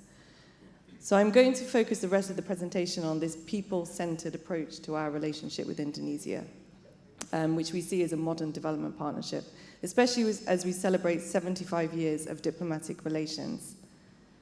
And this approach here in Indonesia is based on connecting, empowering, and educating our people.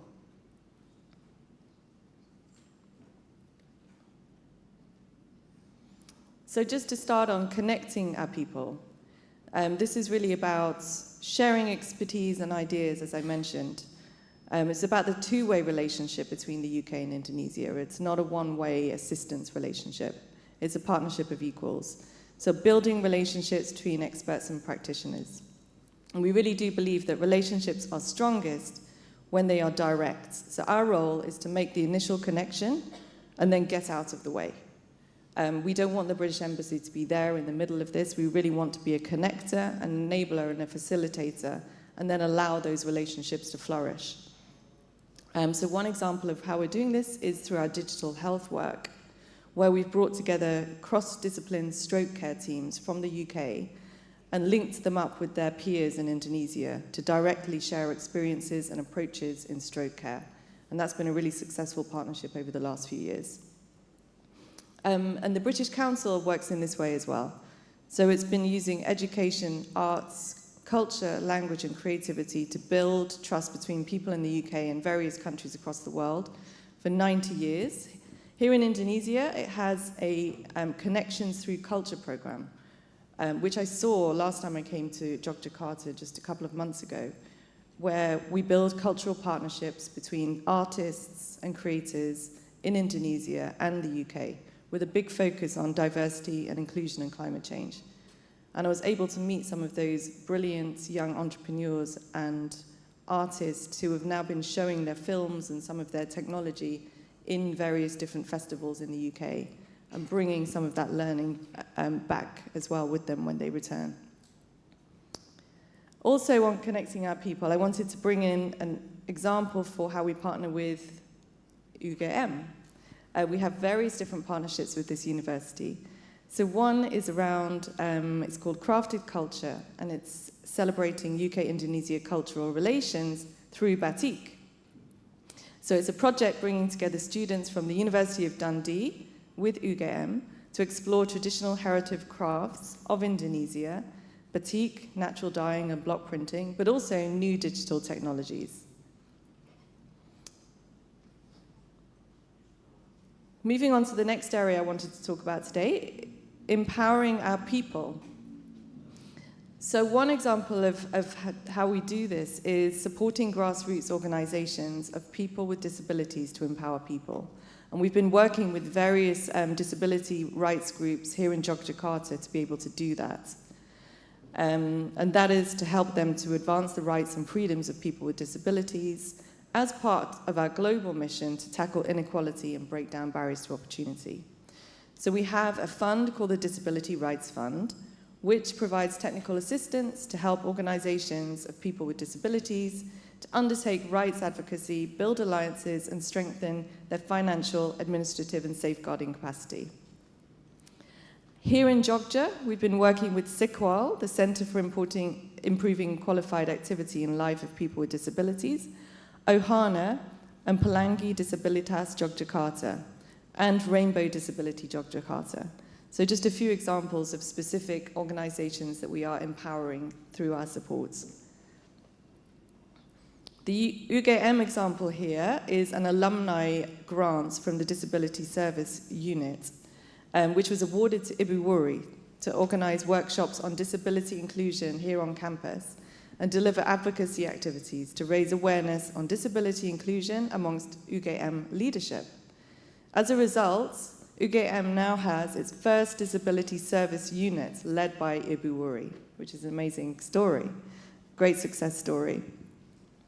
And then secondly, Going Global Partnership. So the Queen's University of Belfast and UGM have a partnership funded by the British Council to develop resources and tools to help dyslexic students from STEM departments at both UGM and Queen's University in Belfast.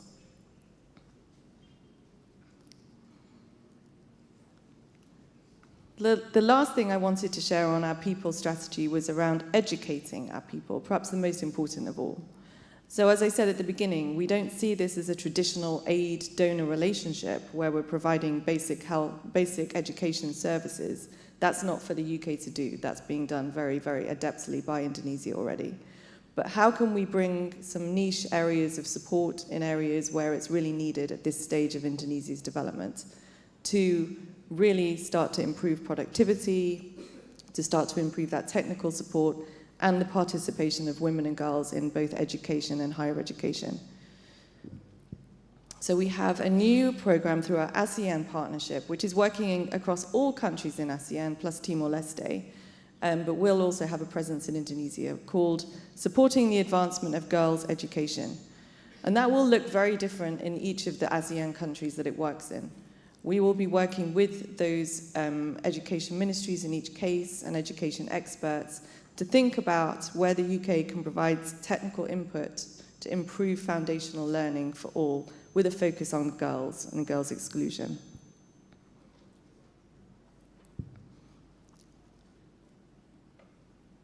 We're also facilitating access to UK higher education. So we have the Chevening Scholarship, which I think many of you are aware of, which funds around 1,600 people from around the world every year to study master's degrees in the UK with all of their costs met.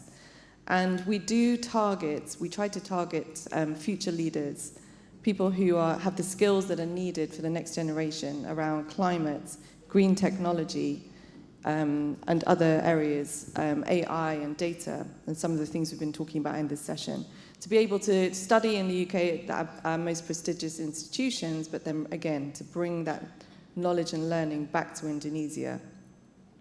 We also have a partnership between Deakin University, Lancaster University as well. So Lancaster University will shortly open a branch campus in Bandung later this year with a focus on partnering with local institutions and filling skills gaps. And we're very excited about this. This is the first UK university campus that will be opened in Indonesia, and that is happening, I think, in November. So that's a big step for us. Again, just thinking about the UGM angle on this. So we are sending the Dean of Medical and Nursing Education in UGM to a transnational education conference organised by the British Council in Manchester in November to explore the challenges and opportunities for medical and nursing transnational education. I'm going to end with something more specific and concrete from our new Minister for Development, Annelies Dodds. You probably all know that we have a new government in the UK as of the 4th of July, where we had a change of party in power for the first time in 14 years. So since then, our new ministers have been thinking about their strategy and their approach to international development. And the Minister for International Development is a lady called Annelies Dodds. One of the first countries that she decided to visit as a new minister was Indonesia. So we were very happy to host her here a few weeks ago. And we traveled to South Sulawesi, actually, to look at and tackle many of the issues that you were talking about in your presentation around the nickel industry, around what green growth looks like in eastern Indonesia, some of those potential contradictions between health outcomes and economic outcomes. And the thing that really stayed with her and that she enjoyed perhaps most of all was visiting a very rural community and a group of female forest rangers that we support through one of our programs. These female rangers have a social forestry license to be able to develop products from the forest, like palm sugar, coffee, and other products from the forest. And in exchange, they patrol and guard and protect the forest from trespassers, from animals, from fires as well, which is probably the greatest risk. So they were thinking about how they could make economic benefits from the forest. They were even being able to trade with, export their products to EU and the UK, whilst also thinking about environmental outcomes and nature outcomes and how they could preserve the land that they live for the next generation, for their children. So that was something that really stayed with our minister. She took it back with her to the UK, and she actually gave a speech at Chatham House 2 weeks ago in which she really highlighted the story of these female forest rangers in Sulawesi. So I think it's just a nice note to end on that, you know, there is, I think when you go down to the subnational level and you work with communities at the local level, you can see some very, very exciting and hopeful things happening in Indonesia, especially with the next generation. So I'll leave it there. Thank you very much. An applause for Miss Amanda. Very insightful informations that she presents, like a lot of, Bu Eni is, I think, Lancaster alumni, right, Bu Eni? So she is she's one of the alumni from Lancaster, and I think we have like several Chevenix alumni as a professor as well in our faculty. Last but not least, we will welcome Mr. Reza Anglingkusumo for the presentations. Oh, you want? Okay, sure. Time and place are yours. 20 minutes, Pak Reza. Thank you.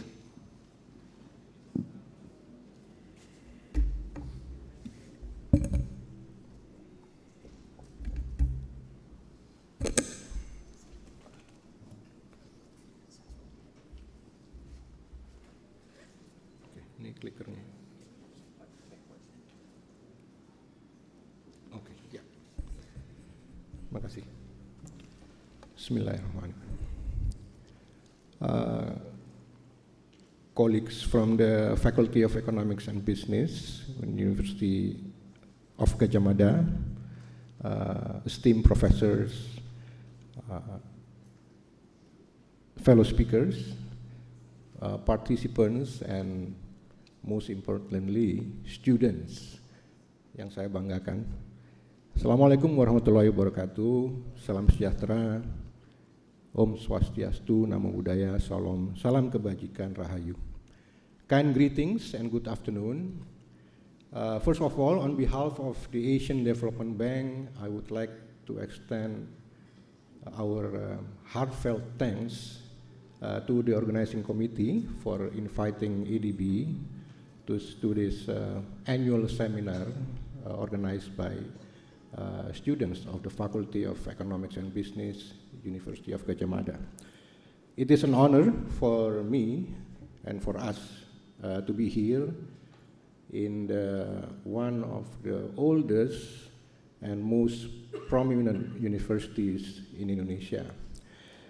My talk today will be about strengthening youth employability to support economic transformation towards Indonesia Golden Vision 2045. In the interest of time, allow me to start.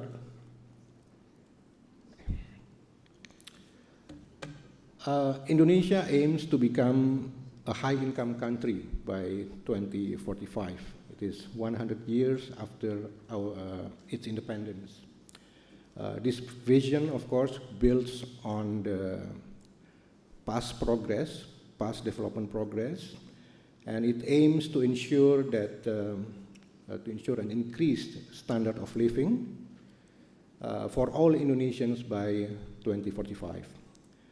Achieving this vision will not only elevate Indonesia's global standing, but also improve the quality of all Indonesian citizens. But this vision is not, realizing this vision is not a walk in the park. It entails closing the productivity gaps between Indonesia and high-income countries, the more advanced economies.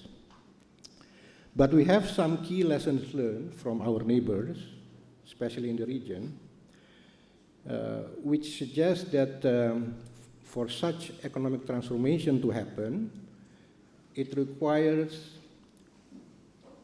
augmenting and accumulating human capital, fostering a robust investment climate, and third is promoting competitive private sector. This, in this transformation, increased labor productivity driven by human capital development is particularly key.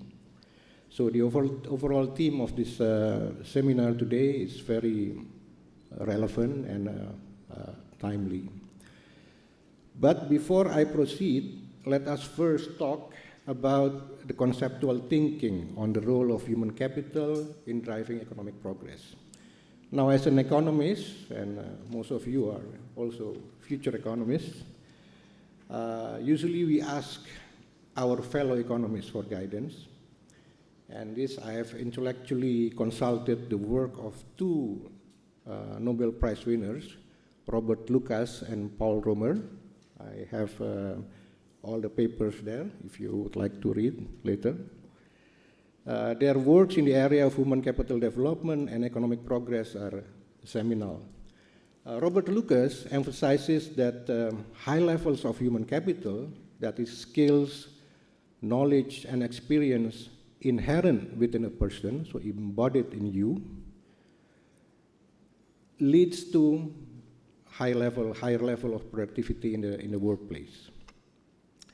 High level of human capital also create positive externalities. Skilled workers who work together, share knowledge, best practices would add significantly to the collective body of knowledge and experiences. With this, the entire economy would benefit through improved practices and also increase in overall productivity. Paul Romer, with his endogenous growth theory, highlights that human capital drives economic growth by fostering innovation through research and development. He emphasizes that knowledge accumulation leads to technological advancements and innovations. Technological progress employed by profit-maximizing entrepreneurs and also researchers would result in development of new innovative products and also more efficient processes, and therefore add significant values to the economy and hence economic growth. Now, large pool of skilled workers and increased capacity to innovate combined with other factors such as the quality of institutions, both market institutions and public institutions, would attract investment and economic activities that promote decent jobs. And this, in turn, will increase employment and propel more income creation and hence economic growth. Thus, human capital is not just a factor of production, it is also a catalyst for sustained economic development. Now, with that conceptual thinking, let us take a moment to align the thinking with Indonesian development facts. First of all, we know that at this moment, Indonesia is blessed with a demographic bonus. What it is that the contribution of young generation cohorts is very big in our labor force. To reap the potential benefits of this demographic bonus, it is important that we ensure employability of our youth, of Indonesian youth. Now, there is plenty of room still to improve this employability, given that large majority of population in Indonesia has a secondary education on average. If we were to look deeper across generation cohorts, then we found, like in the middle, majority of our youth, at most, has high school degrees or high school graduates or less on average. This means that overall this would reduce the attractiveness of investors to create jobs and to invest. Thus, enhancing quality and market relevant education and training is necessary to bolster employability of Indonesia's young labor force and to attract investment in high value products, sectors, and services. Now let's talk about a little bit about education. This is, I'm quoting a study by OECD using a long data span. This is about 150 years of data.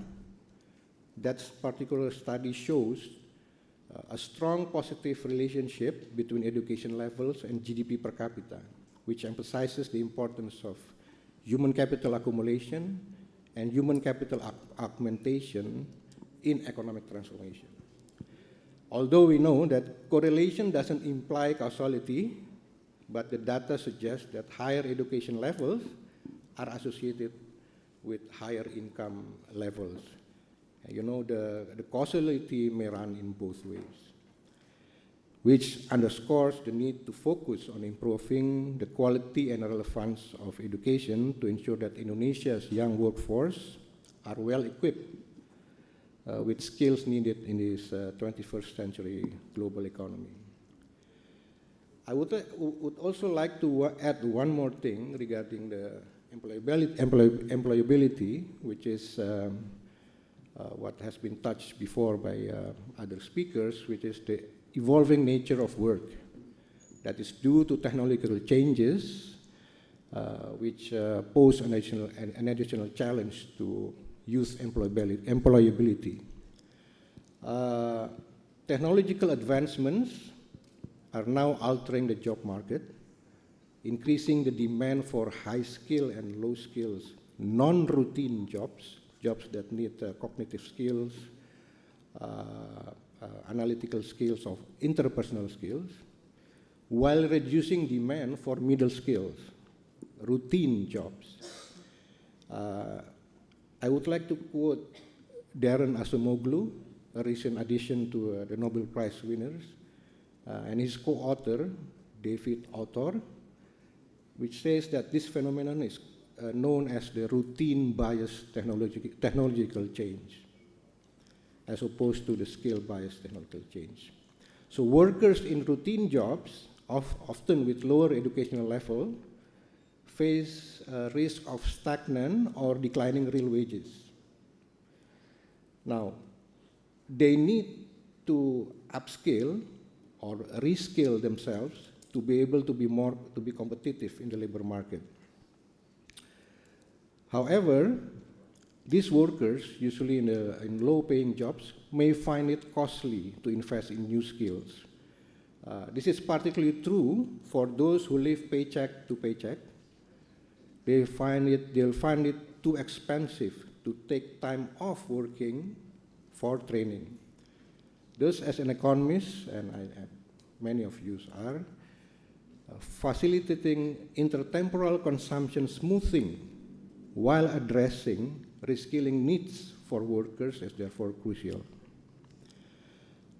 This could involve providing financial support or incentives for workers to pursue further education and training so that they can upgrade their skill to ensure future income without foregoing too much or compromising too much of their current income, current consumption, and current leisure time.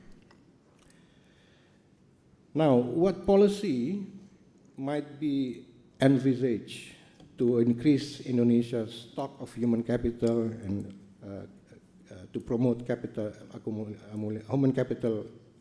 human capital accumulation and address workforce employability? The government might want to continue and scale up positive policy interventions that have been implemented, among others, as mentioned by Pak Ami, also modernizing curricula, promoting STEM education, expanding access to TVET, promoting lifelong learning with accessible reskilling and upskilling programs, supported, of course, by online platforms, and implementing labor market policies that is supportive to youth, such as innovative social protection measures. We could hope that employability would gradually increase through these programs, and that would lead to decent jobs creation, employment, and also propel income creation in Indonesia, and as the economy is transforming to higher income country. Now let me finish by saying a little bit about ADB. We support Government of Indonesia in advancing its human capital development agenda. Our focus now is, our support now focuses on government programs and projects that promote technical and vocational training to equip Indonesian youth with job skills or market relevant skills for the global economy. We also support commercialization of R&D and improving startup success at science and technology parks.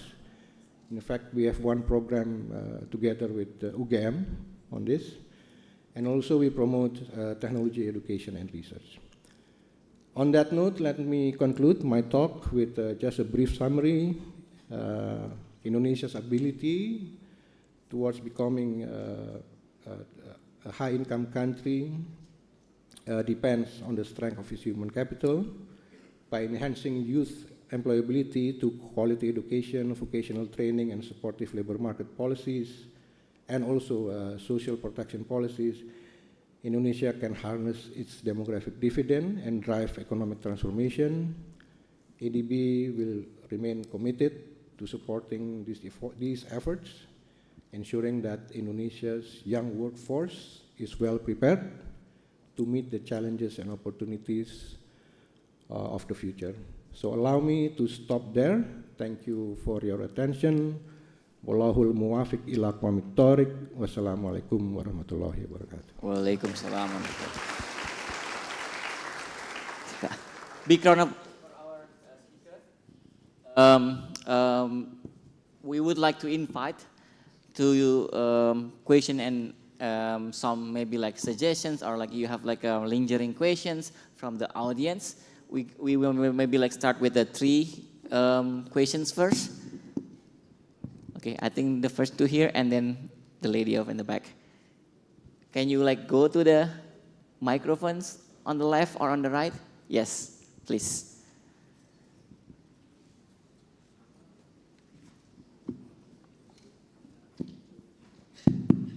Please state your name and ask concisely to whom you will ask. Okay. Thank you for the opportunity. My name is Ananta Surya Kurniawan. This question is for Mr. Bima Yudhistira. Thank you for your presentation, and your proposition is such an interesting economic model. One of the things that you mentioned was the informalization of labor works. My question is, what are the implications of automation and artificial intelligence, or AI, on Indonesia labor market? And related to the model, how can we prepare our workforce for the future? Thank you. Thank you. Yes. Second questions? Mas. Please to the microphone. And for the lady on the back, can you also like prepare, wait for the other microphones? Okay, check. Thank you. My name is Rashid.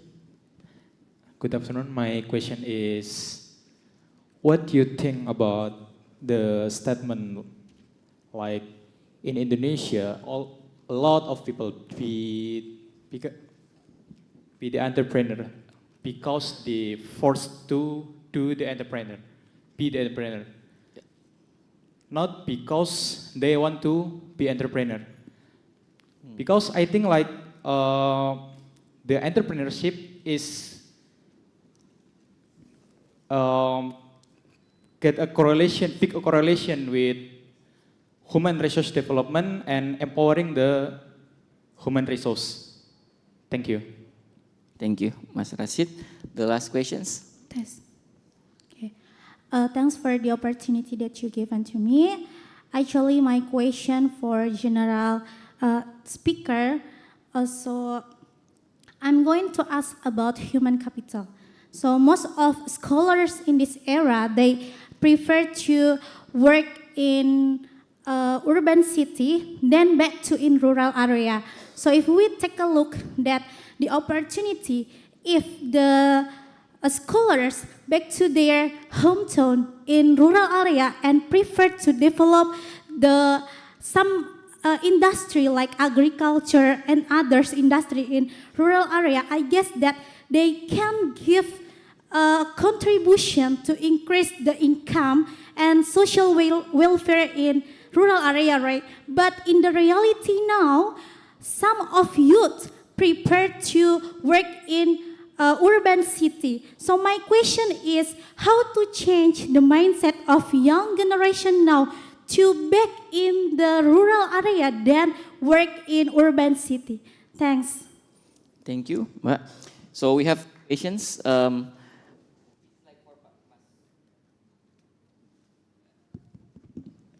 For Mas Bima, but I think I would welcome Ms. Amanda and Pak Reza if you want to answer as well. So the first question for Pak Bima is like, what about informalizations with the AI, generative AI, and then the others? What do you think about it? Thanks so much, Swisno. So the first question is about the informal labor workers and the impact of the AI. Once upon a time, there is a huge narrative about the industry 4.0. And then this university at the time, I become a participants, not speakers at the times, inviting, I think, Ministry of Economic coordinators at the times. So the tagline is moving forward to the industry 4.0. And then the next years, we have another discussion, society 5.0. And then many business thinks that, okay, the wave of the layoff in the formal sectors, the people getting unemployed because of the AI, blockchain, automations in manufacturing sectors. I challenge that narrative. Yes, AI is there, robotic automation is there, but if we look at the trend of the investment in machinery in Indonesia, machine and equipment investment in Indonesia, both foreign direct investment and domestic direct investment, flat. It means that our business player in Indonesia is different totally from the Chinese in mainland, in Shenzhen, in Guangzhou. In the eastern part of the China, they develop automations and robotic to replace the human labor with the machine. That's true, but not in here. Many of our industry is 1.0, 2.0, come on. Right? The digital happen in the services sectors, that's true. In the banking, insurance, a lot of the layoff happen because of the digitalizations, because of the technology that you mentioned. But industry 4.0, tell me, which company have an industry 4.0 established in Indonesia? Fully automated? I don't think so. So the problem is, we're not yet finished with the 1.0 and 2.0. But of course, that informal sectors somehow is not the creations of the industrial transformations. It is because our structure economic is weak. So our current industry manufacture is not getting heavily invested there. So the informalizations of our economy maybe have a little contribution from the technology sectors, but mostly because our agriculture sectors is not so interesting. So I just want to answer also the questions about why we're not going to the rural area. Come on.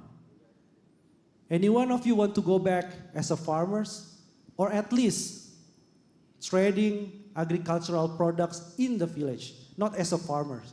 Because I don't think many scholars from Gajah Mada University want to have a hose and then want to dig and bury some of the seeds and waiting for 3 months to get harvest, like a Harvest Moon game, yeah? Playing Harvest Moon game is totally different as being a farmers, okay? We are in the gaming generation, so I understand that. So when many of the young generations choose to work in the rural area, in the village as a farmers, the government support is not there. Fertilizers price goes up, they cut subsidies in the fertilizers, and come on, from the farmers up to the tables, more than 7 supply chain. And if you want to get rich in the agriculture sector in Indonesia, not working in the farming sectors, but work in the whole supply chains as a trader, or we call it makelar. That's the profit margin is. So that's creating the informalizations, not in the agricultures, but they shift toward the platform or gig economy. The problem is the gig economy is not fully AI, it's not fully blockchain and so on. In the gig economy, what's the dangers in the working in the gig economy? The danger is the social safety net is not there.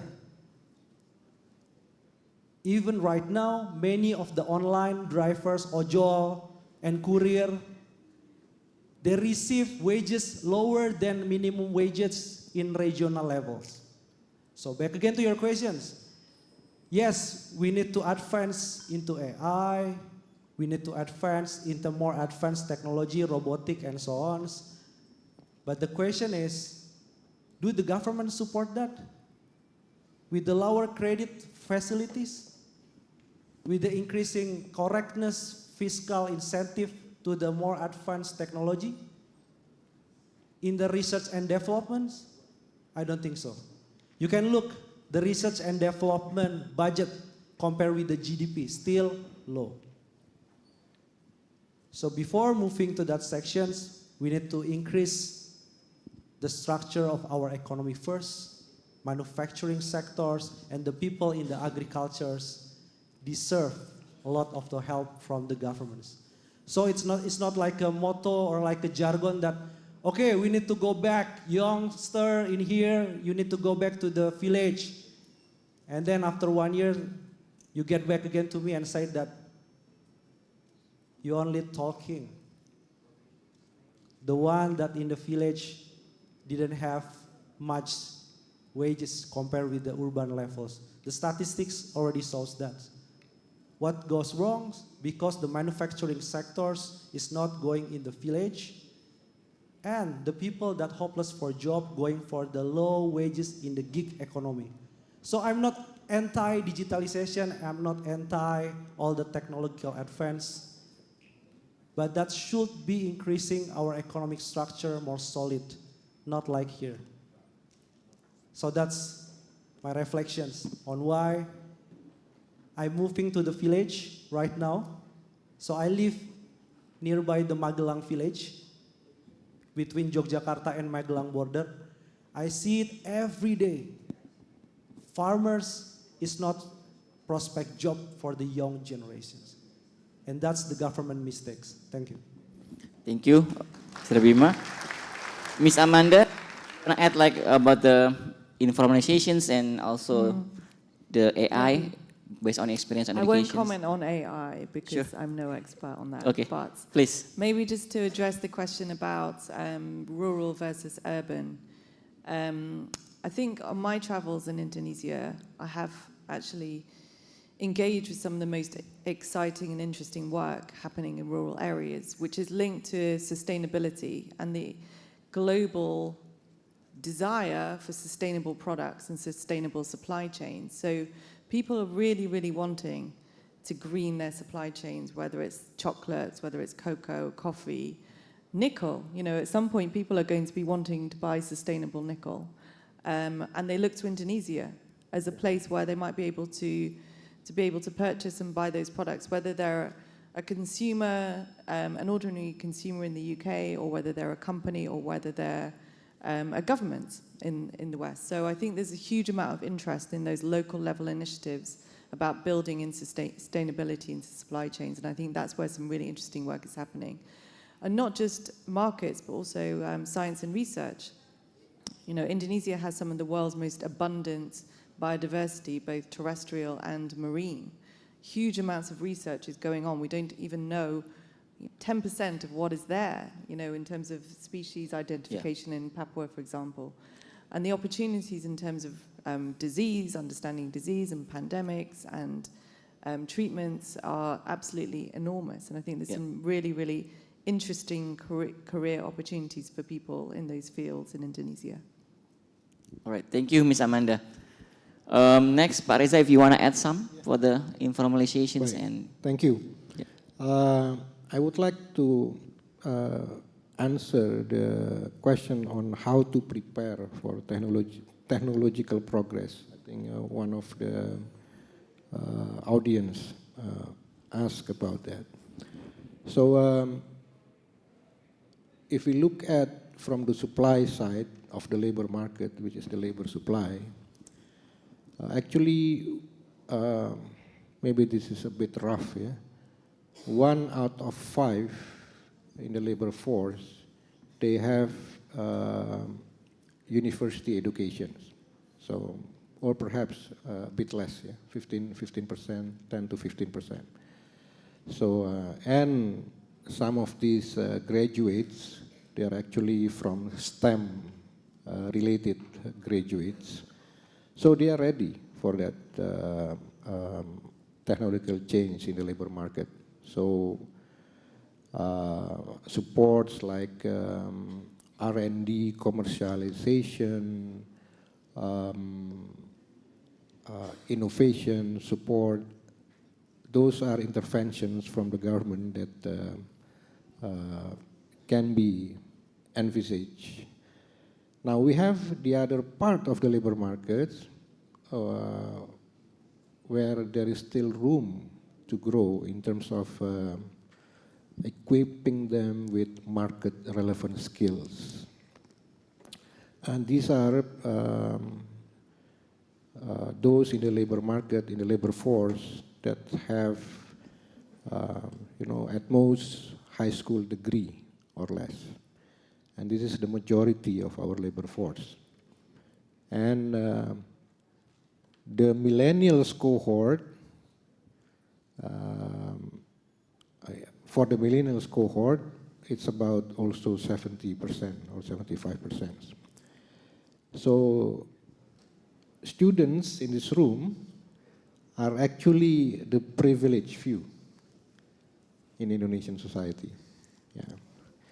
Now we can ask for government to do many things, but also those who have privilege is called noblesse oblige. With privilege comes responsibility. You might want to help, by say, if you have friends from high school who did not go to universities because of many factors, you might want to help them get the necessary skills, creating open source videos, training videos from your skill set, things that you know well how to do. Perhaps you could help them with that, for free, of course.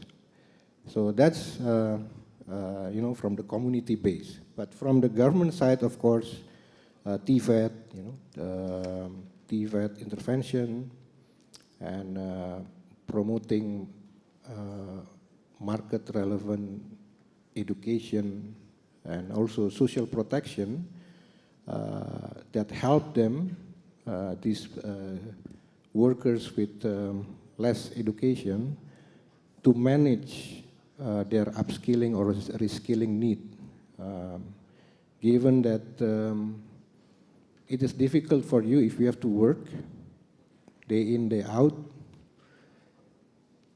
and to add more to your time to study or to train for something. So by providing incentives for them to study so that they don't need to compromise too much of their current income or current consumption level or even leisure time to get training for sustaining future income. This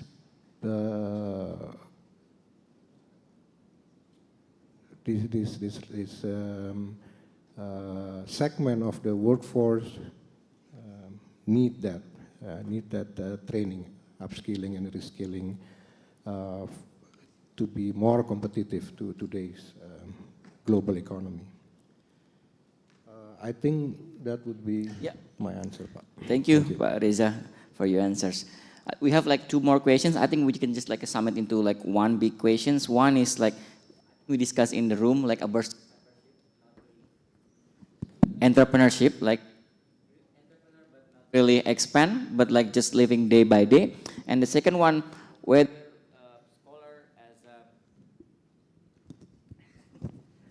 scholar as a UGM lecturer, for example, have to live in rural area and then to promote development, or like they graduating from UGM and then live there. The question is like whether we should do it or like what else we can do it. I think we can start from Miss Amanda, because maybe you have experience in many rural area and then many like empowerment in that aspect. I sort of addressed that question earlier, but maybe just to build on it, just to say, I don't think it's either or. It doesn't have to be a choice. I think in a country like Indonesia, it's both, and it just depends what is your area of interest.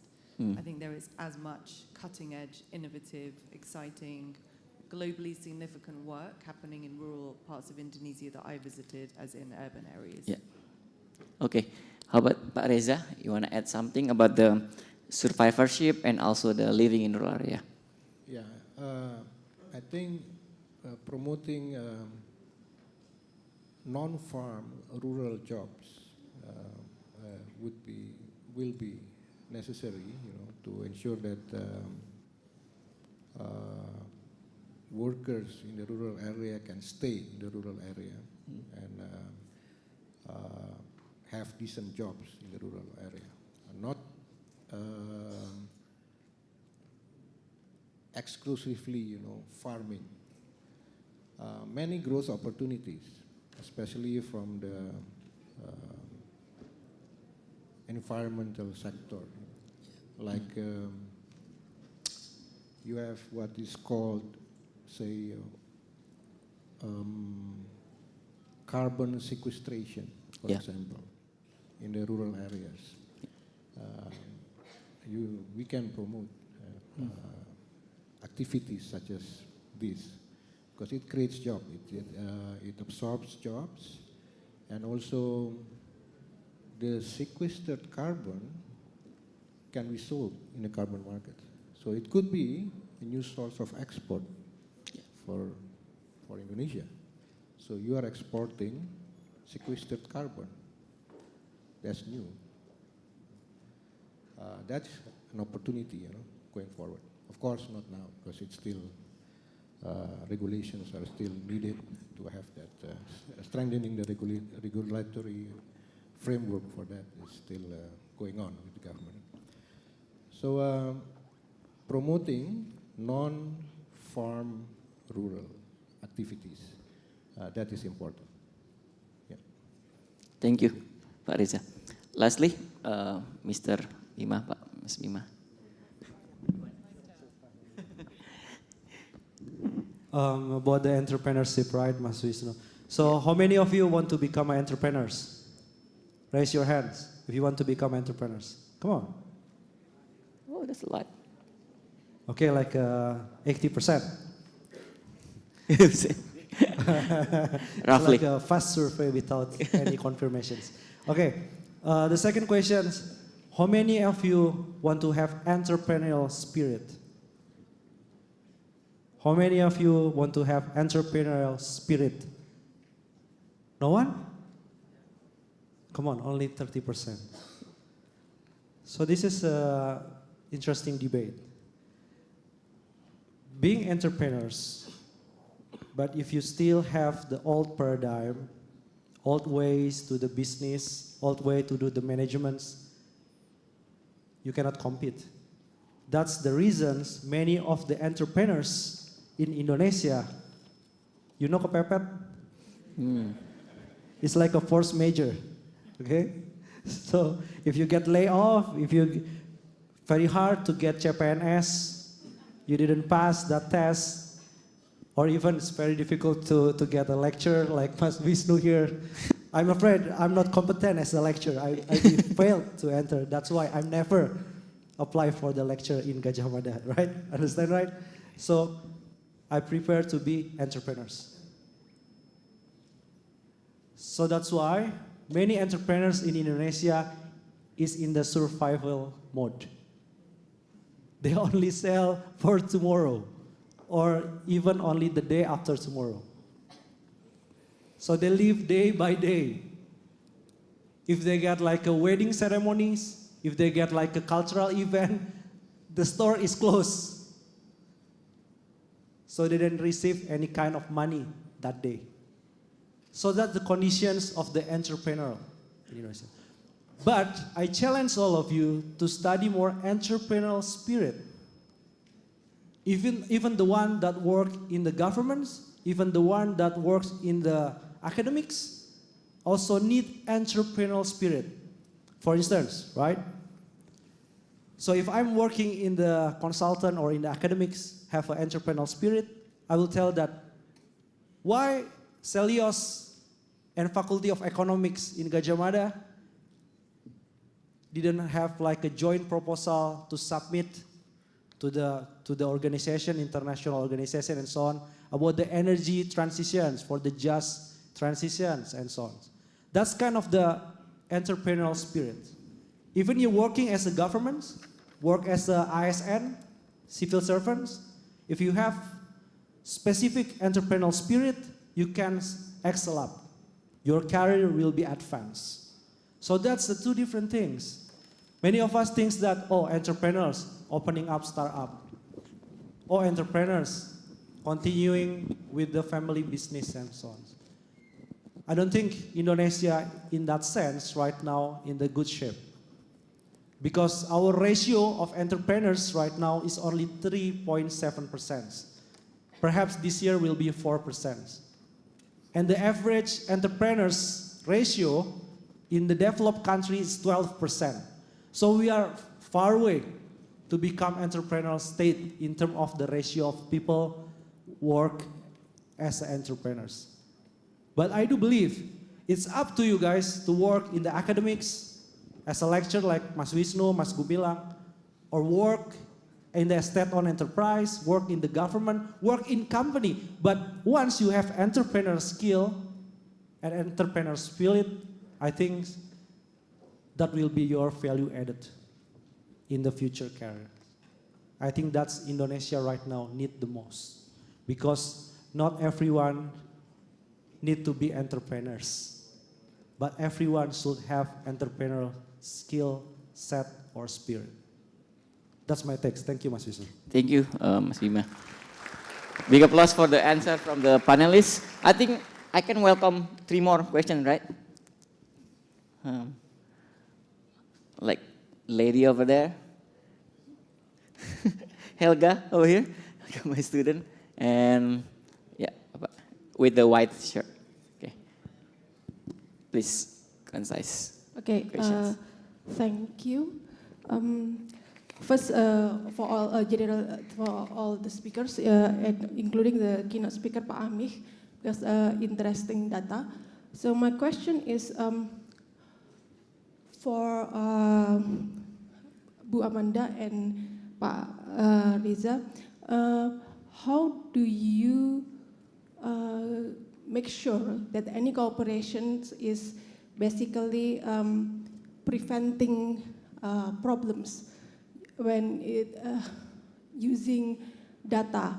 I mean, for example, Indonesia has the culture of arisan, and if you look at the demographic data, Indonesia female live longer than the male, and then at the same time you have the ASEAN data. Korean and Japanese with low fertility rates because of the patriarchal society, simply said. And in Indonesia, at least in Yogyakarta, it is usual for masculine men to handle their children. So if you put paternity leave, for example, into formal policies, that gives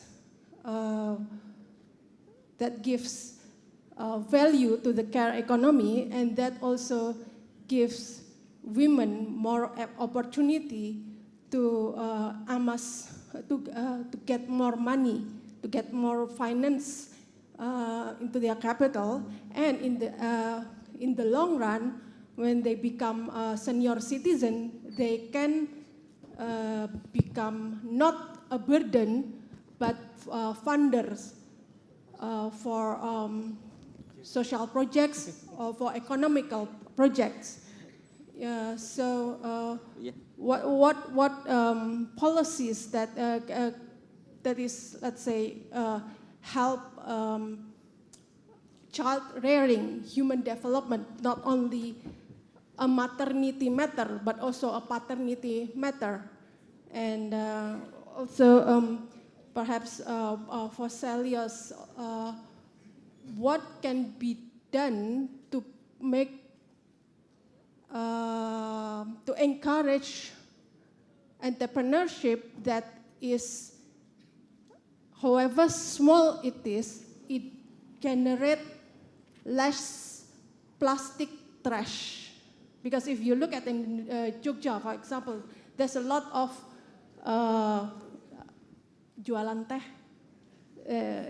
beverage with plastic glass, single-use plastics, because it's cheaper, it's cheap capital, for example. But in the long run, there's lots of problems. I think that's so. Thank you. Questions for the second. Helga, concise, please. Okay. Thank you, Mr. Pak Wisnu, for choosing me. My first question is about still about related to informal worker.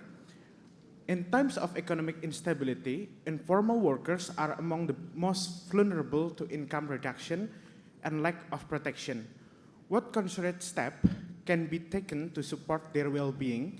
Is formalizing their employment the ideal solution, or could alternative approaches such as providing access to social security and skill development be more effective in enhancing their economic security? What should we do as a policymaker? My second question is still related to urban-rural inequality. Why do people choose to migrate to cities despite limited job opportunities and the risk of unemployment?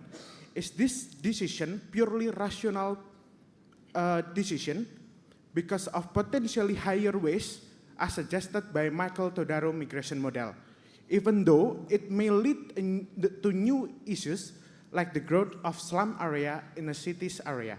Thank you. Thank you, Helga, for the question. Yeah. Thank you, Pak Wisnu. I need to state my question for Ms. Amanda and also Pak Reza. What kind of governmental policy that bring obstacles for your program to help in developing Indonesia's human capital?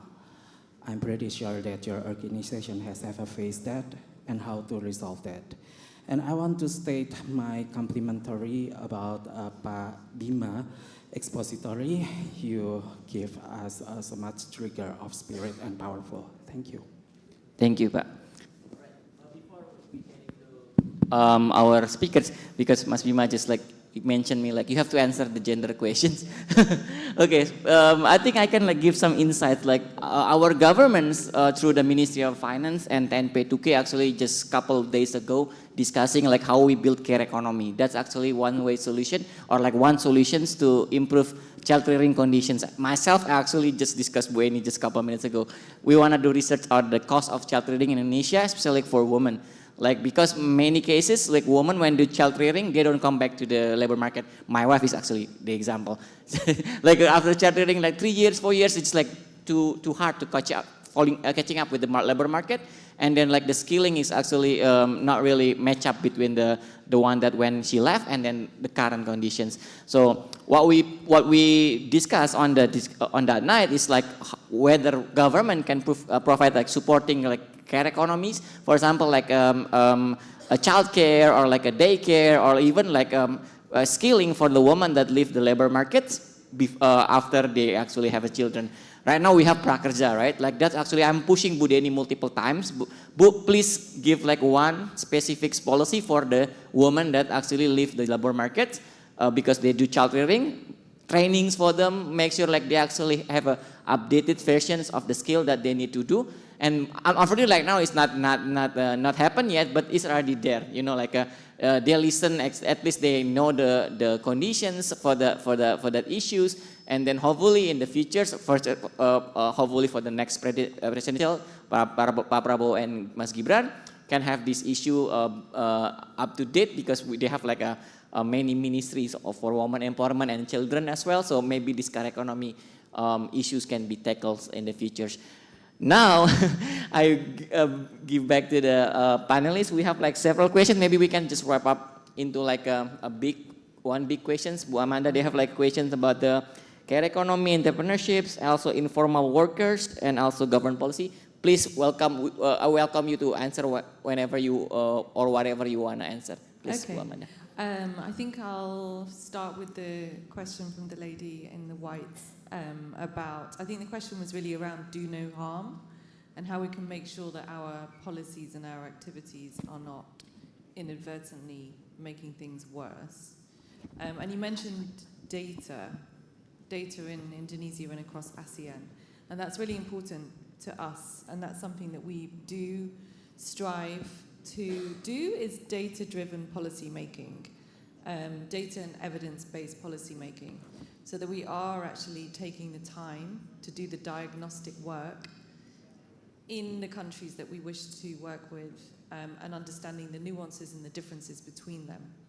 So we take the global learnings that we have built up over many, many years, which tell us some big ticket things about what is development funding best spent on. We call it the best buys analysis. So we know that in a particular sector, you're really going to have more impact if you invest in certain things than others. But we don't just use that learning. We also take the time to do the diagnostic work at the country level as well. So just to use the education program that I was talking about, the ASEAN education program, SAGE, supporting access for girls' education. That has a model where you have one program agreed with ASEAN, working in 11 countries, 10 ASEAN countries plus Timor-Leste. But what it does is very, very different in each case. Because actually in some countries in the region, it's actually boys who are disadvantaged in the education system, who are falling behind, for example, in the Philippines. So we would want to use the data that we gather and the evidence that we build to be able to make that program calibrated differently in different countries.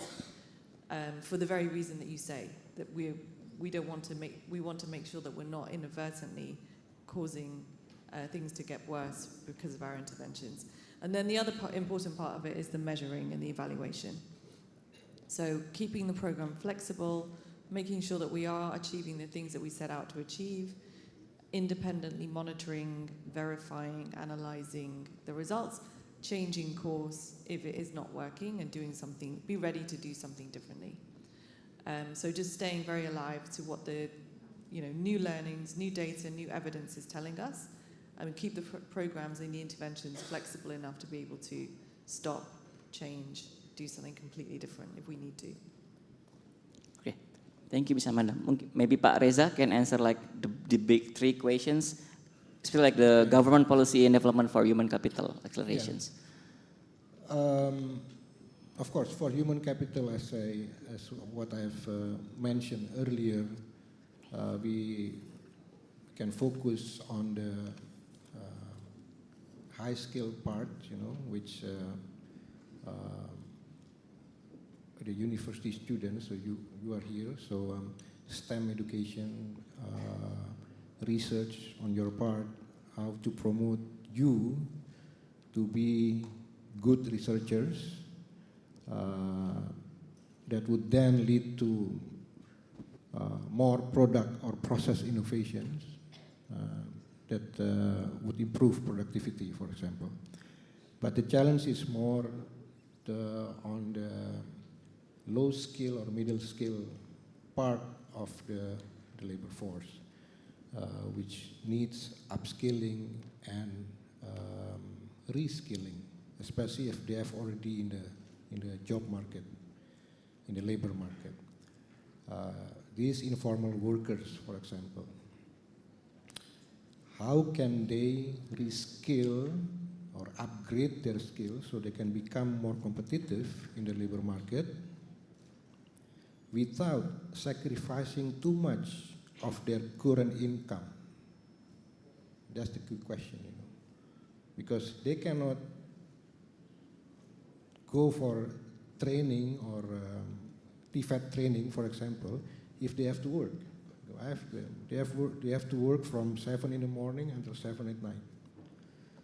If they go to training sessions, then they will lose income.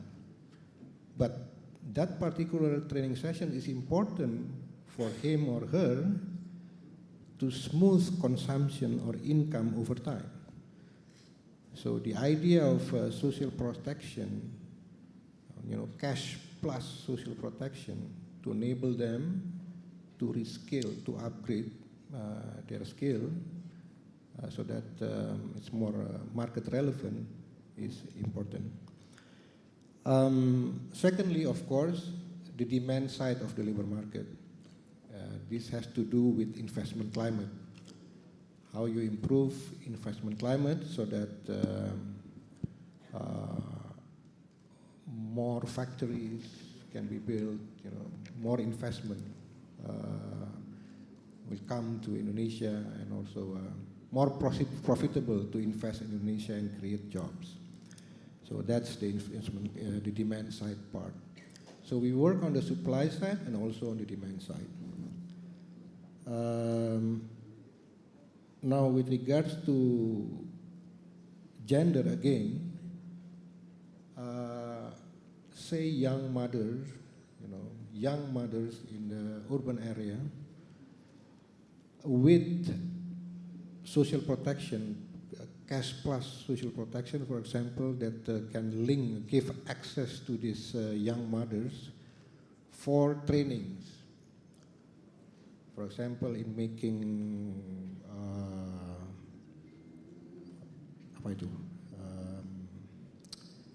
how to bake brownies, for example, and they can study that through, say, TFET training, so that they can have some business at home, and they can add to the income, the family income. Those things are necessary, still for Indonesia. We cannot think of AI or robotics. That's already been taken care of. But to take care of this informality or challenge to employability, what I mentioned is important, equally important. And the government has done many things for that. It's just the government needs to scale up on what it has done, it has implemented, like modernizing the curricula, promoting STEM education, also promoting R&D and commercialization of R&D, making sure startup success, in the science and technology park, promoting technology and research education. That needs to be scaled up, and also the TFET-based social protection, allowing people to retrain or to get the skills needed to compete in today's labor market. I think that would be. Thank you, Pak Reza. Maybe the last from Mas Bima for the big questions. The first one, I think I encourage every one of you to read the book from the Caroline Perez, the book called The Invisible Woman. Data bias in the world designed for men. Even I'm not yet finished reading this book anyway. So, but this is trigger the feminist economy paradigm, The Invisible Woman's book. So I think the problems is not in the emerging countries, also in the developed country as well. In the labor market, for instance, in Indonesia, I want to conclude our labor market in Indonesia is biased, discriminate against women. Why? Maximum 25 years with the 10 years work experience must looks attractive. Woman needed. So it seems like our labor market is so patriarchal. A lot of the job opportunity for the women seen as a secondary job, secondary least important jobs compared with the men positions. I think it's very, very rare that for the men positions, you need to be attractive. But when they opened a position for the woman, there should be attractive. So sexist, right? So that's why the problem of our job market, as Mr. Wisnu already mentioned previously, I just want to add that when the woman, for instance, they graduate from Gajah Mada University, this is a real stories. So remember this as a real stories. It's not a fake stories. So a woman graduate from the Gajah Mada University with a very high GPA, right? Enter the job market working as a consultant because it requires maximum 30 years old. So they can enter. And then, after the birthday of the 31 years old, this woman married. And then taking care of the children in the meantime. When she entered again the job market, the company said, sorry, our maximum is 30 years old. So there is no chance for the woman, even graduate from the prestigious university like Gajah Mada, can re-enter again the job market, even with the same company, after she take care of the family for a while. This is very, very discriminate against the woman. It's very, very ridiculous. Because when they off from the job market to take care for the family, and then back again, the company said, sorry, maximum 30 years old, even you have diploma and so on. And that's protected by Indonesia constitutions. This is a serious issue. And the constitutional, somehow, okay, and the Constitutional Court this year said that it's okay to have that kind of the discriminate against the ages and also discriminate against the woman positions because the Constitution said that it depends on the what company needs. So the company protected by the law doing discriminations against the ages, against the women. And that kind of the regulation is not yet repealed by the Indonesia Constitutional Court or MK, Mahkamah Konstitusi. So the discriminations against the woman is very, very real. The second question about the informal worker. I think you need to ask to the UK because this is very interesting case. UK Uber company against the Uber drivers back in 2021 in the Supreme Court. The UK said that you, as a Uber driver or as a ojol, ojek online, in UK, you enter the gig economy, but the company should provide the same social safety net, protection, insurance, and so on, the same as the formal workers. So the status is not changed from the informal to formal. But the safety net should have the equal. I respect the UK for that one. Back in February 2021. So this is like a huge case that inspired many governments to take the similar actions. But we, the second one, we need to protect our young generations that's still in the college, still in the university, in vocational school, not join the informal sector because of the hopeless to get a formal job.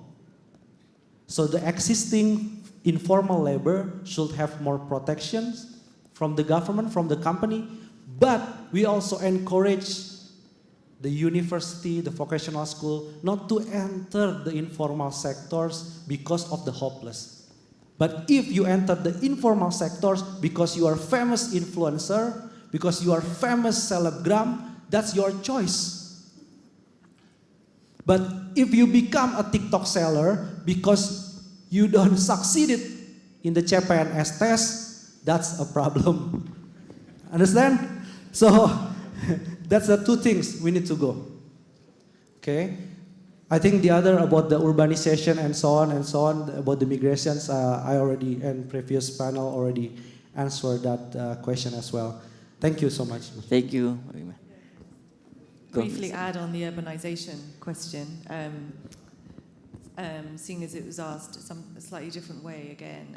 I think it's a natural trend that you see in developing countries all over the world, at all stages of development, that populations migrate towards cities, and that brings with it many problems and issues, as you pointed out.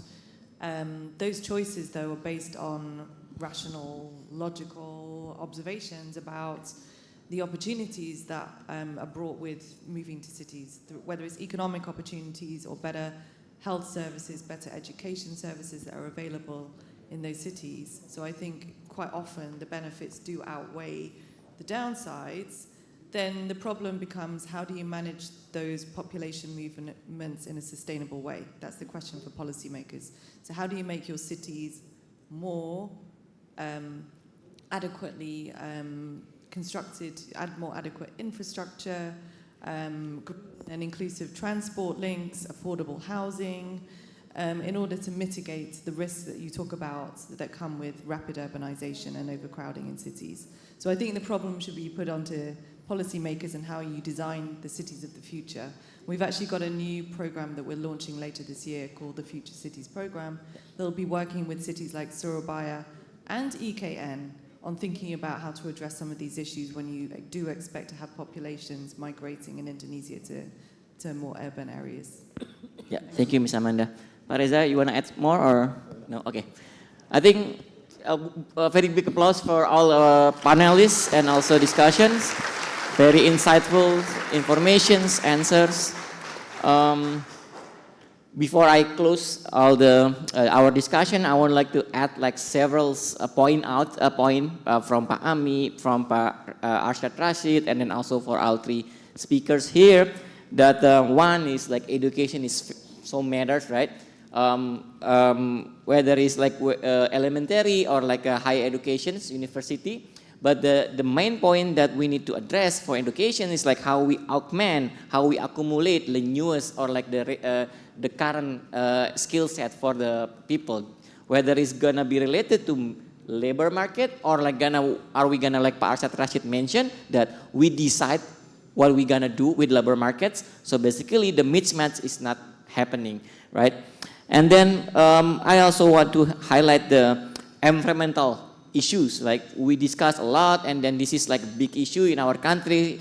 Mr. Bima also mentioned how we very extractive in our industry, and then how we manage the current condition or level condition of pollutions from that sectors. That is gonna be a main point, how we gonna be further ahead for Indonesian economy. The third the point that I wrote down is like entrepreneurship. A lot of question about entrepreneurship. I think we discussed with Kata Data Mas Gumilang, right? 2 weeks ago, how about like our entrepreneurs only 3.7%, and then from that 3.7%, most of them just survive. Not really entrepreneur, not expanding, not really wanted to become like something more, but like living monthly, daily based on the entrepreneurship. So we want to get more, and then what Mas Bima said, maybe it's not entrepreneurship, maybe we need entrepreneurial spirit, right? That's the main important thing. Lectures can be like become entrepreneurial spirit by bidding, doing some projects, or even like students can also have an entrepreneurial spirit.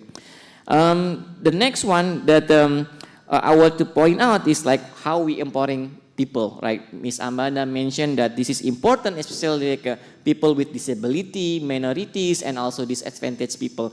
I already mentioned that we discussed from Ministry of Finance. Why is Ministry of Finance doing this? Because they are the one that have money, right? So if we want to like make sure this program is actually happening, care economy happening, people that actually can get this policy, we have to ask people that holding the money. Later on, Bappenas, other ministries can follow up if the one that actually the money say, okay, do this, do the care economy, help people with disability, help people with that disadvantage. That's why like we address directly through Ministry of Finance. I think that we wanna go in the futures. The last one, but not least, the point that I get is like we have to promoting advantage the sector, but please not only one sector like extractive or like not only rely on trade sector. We have experience during the pandemic. We rely on trade sector or like service sector, and it's collapsed because nobody actually traveling, nobody actually visit Indonesia, and then or we have to maybe like think about in the futures, maybe want to like go to manufacturers, but something more, right? Advanced manufacture, technology, something like that.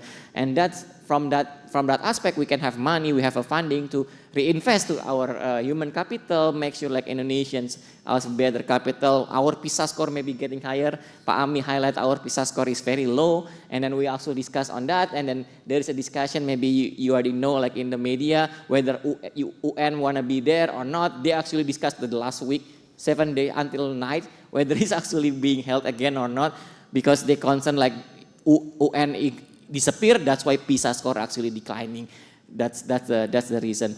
But we know like Indonesia has a bright futures, like you guys, all of you, all the attendees here has already entering UGM or university. That's a lot of privilege that you have. Pak Reza highlighting privilege come with responsibility. So is your responsibility. My responsibility too, to make sure Indonesia actually has a bright futures. We are in the correct directions. So we can also, our grandchildren, our children can enjoy the prosperity of Indonesia. I think I close with that statement. Thank you so much for listening our discussions. And I'll give back to MC, Mbak Irene. Back to you. Kok kaburin?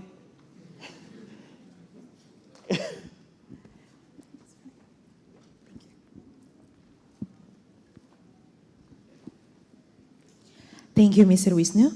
Today's seminar has been exceptional thanks to our insightful speakers and excellent moderator. The discussion have enriched our understanding to the topics, and the FSDE seminar this year has truly exceeded our expectation. Next, we'll proceed with the plaque presentation as a token of our appreciation for our outstanding speakers and moderator. We would like to invite representative from FEB, Mrs. Annie Sulistianingrum, SAMA PhD, to come to the stage and present the plaques to our speakers.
For our speakers, you may go back to the seats. Now, we kindly invite Mr. Muhammad Rian Sanjaya, SAM Inter DevEc PhD, to present a plaque to our moderator, Mr. Wisnu Setiadi, for his great role as today's moderator.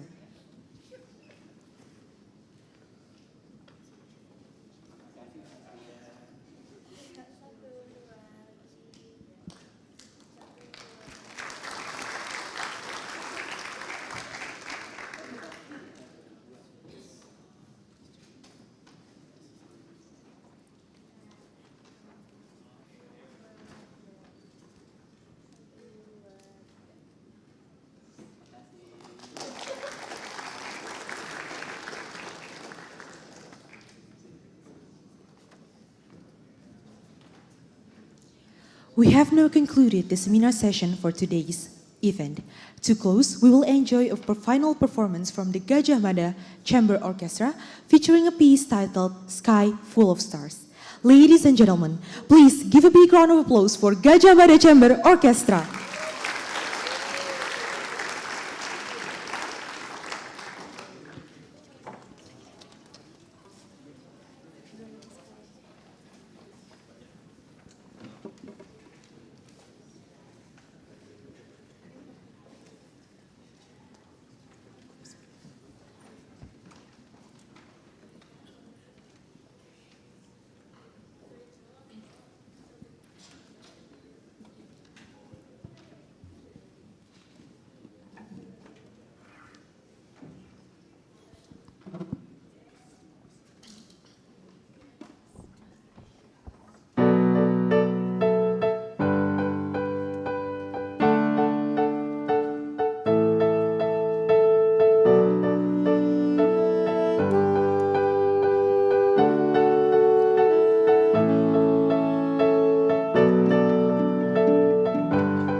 What a beautiful performance from Gajah Mada Chamber Orchestra. Please, one more time, give applause for Gajah Mada Chamber Orchestra. We have reached the end of the FSDE Seminar 2024. Just as we began with prayer, it is fitting that we close with dua as well. Therefore, I invite everyone to pray according to their belief. Let us begin the prayer.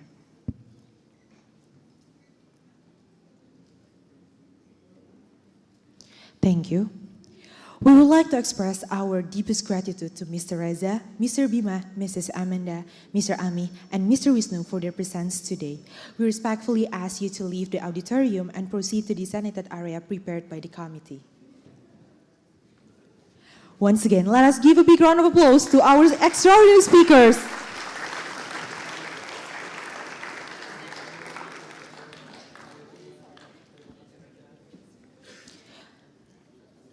We also extend our gratitude to the participants of FSDE Seminar 2024 for attending this event.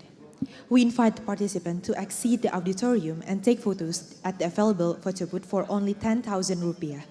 And don't forget to hydrate yourself by drinking Coca-Cola, which you can purchase near the registration area.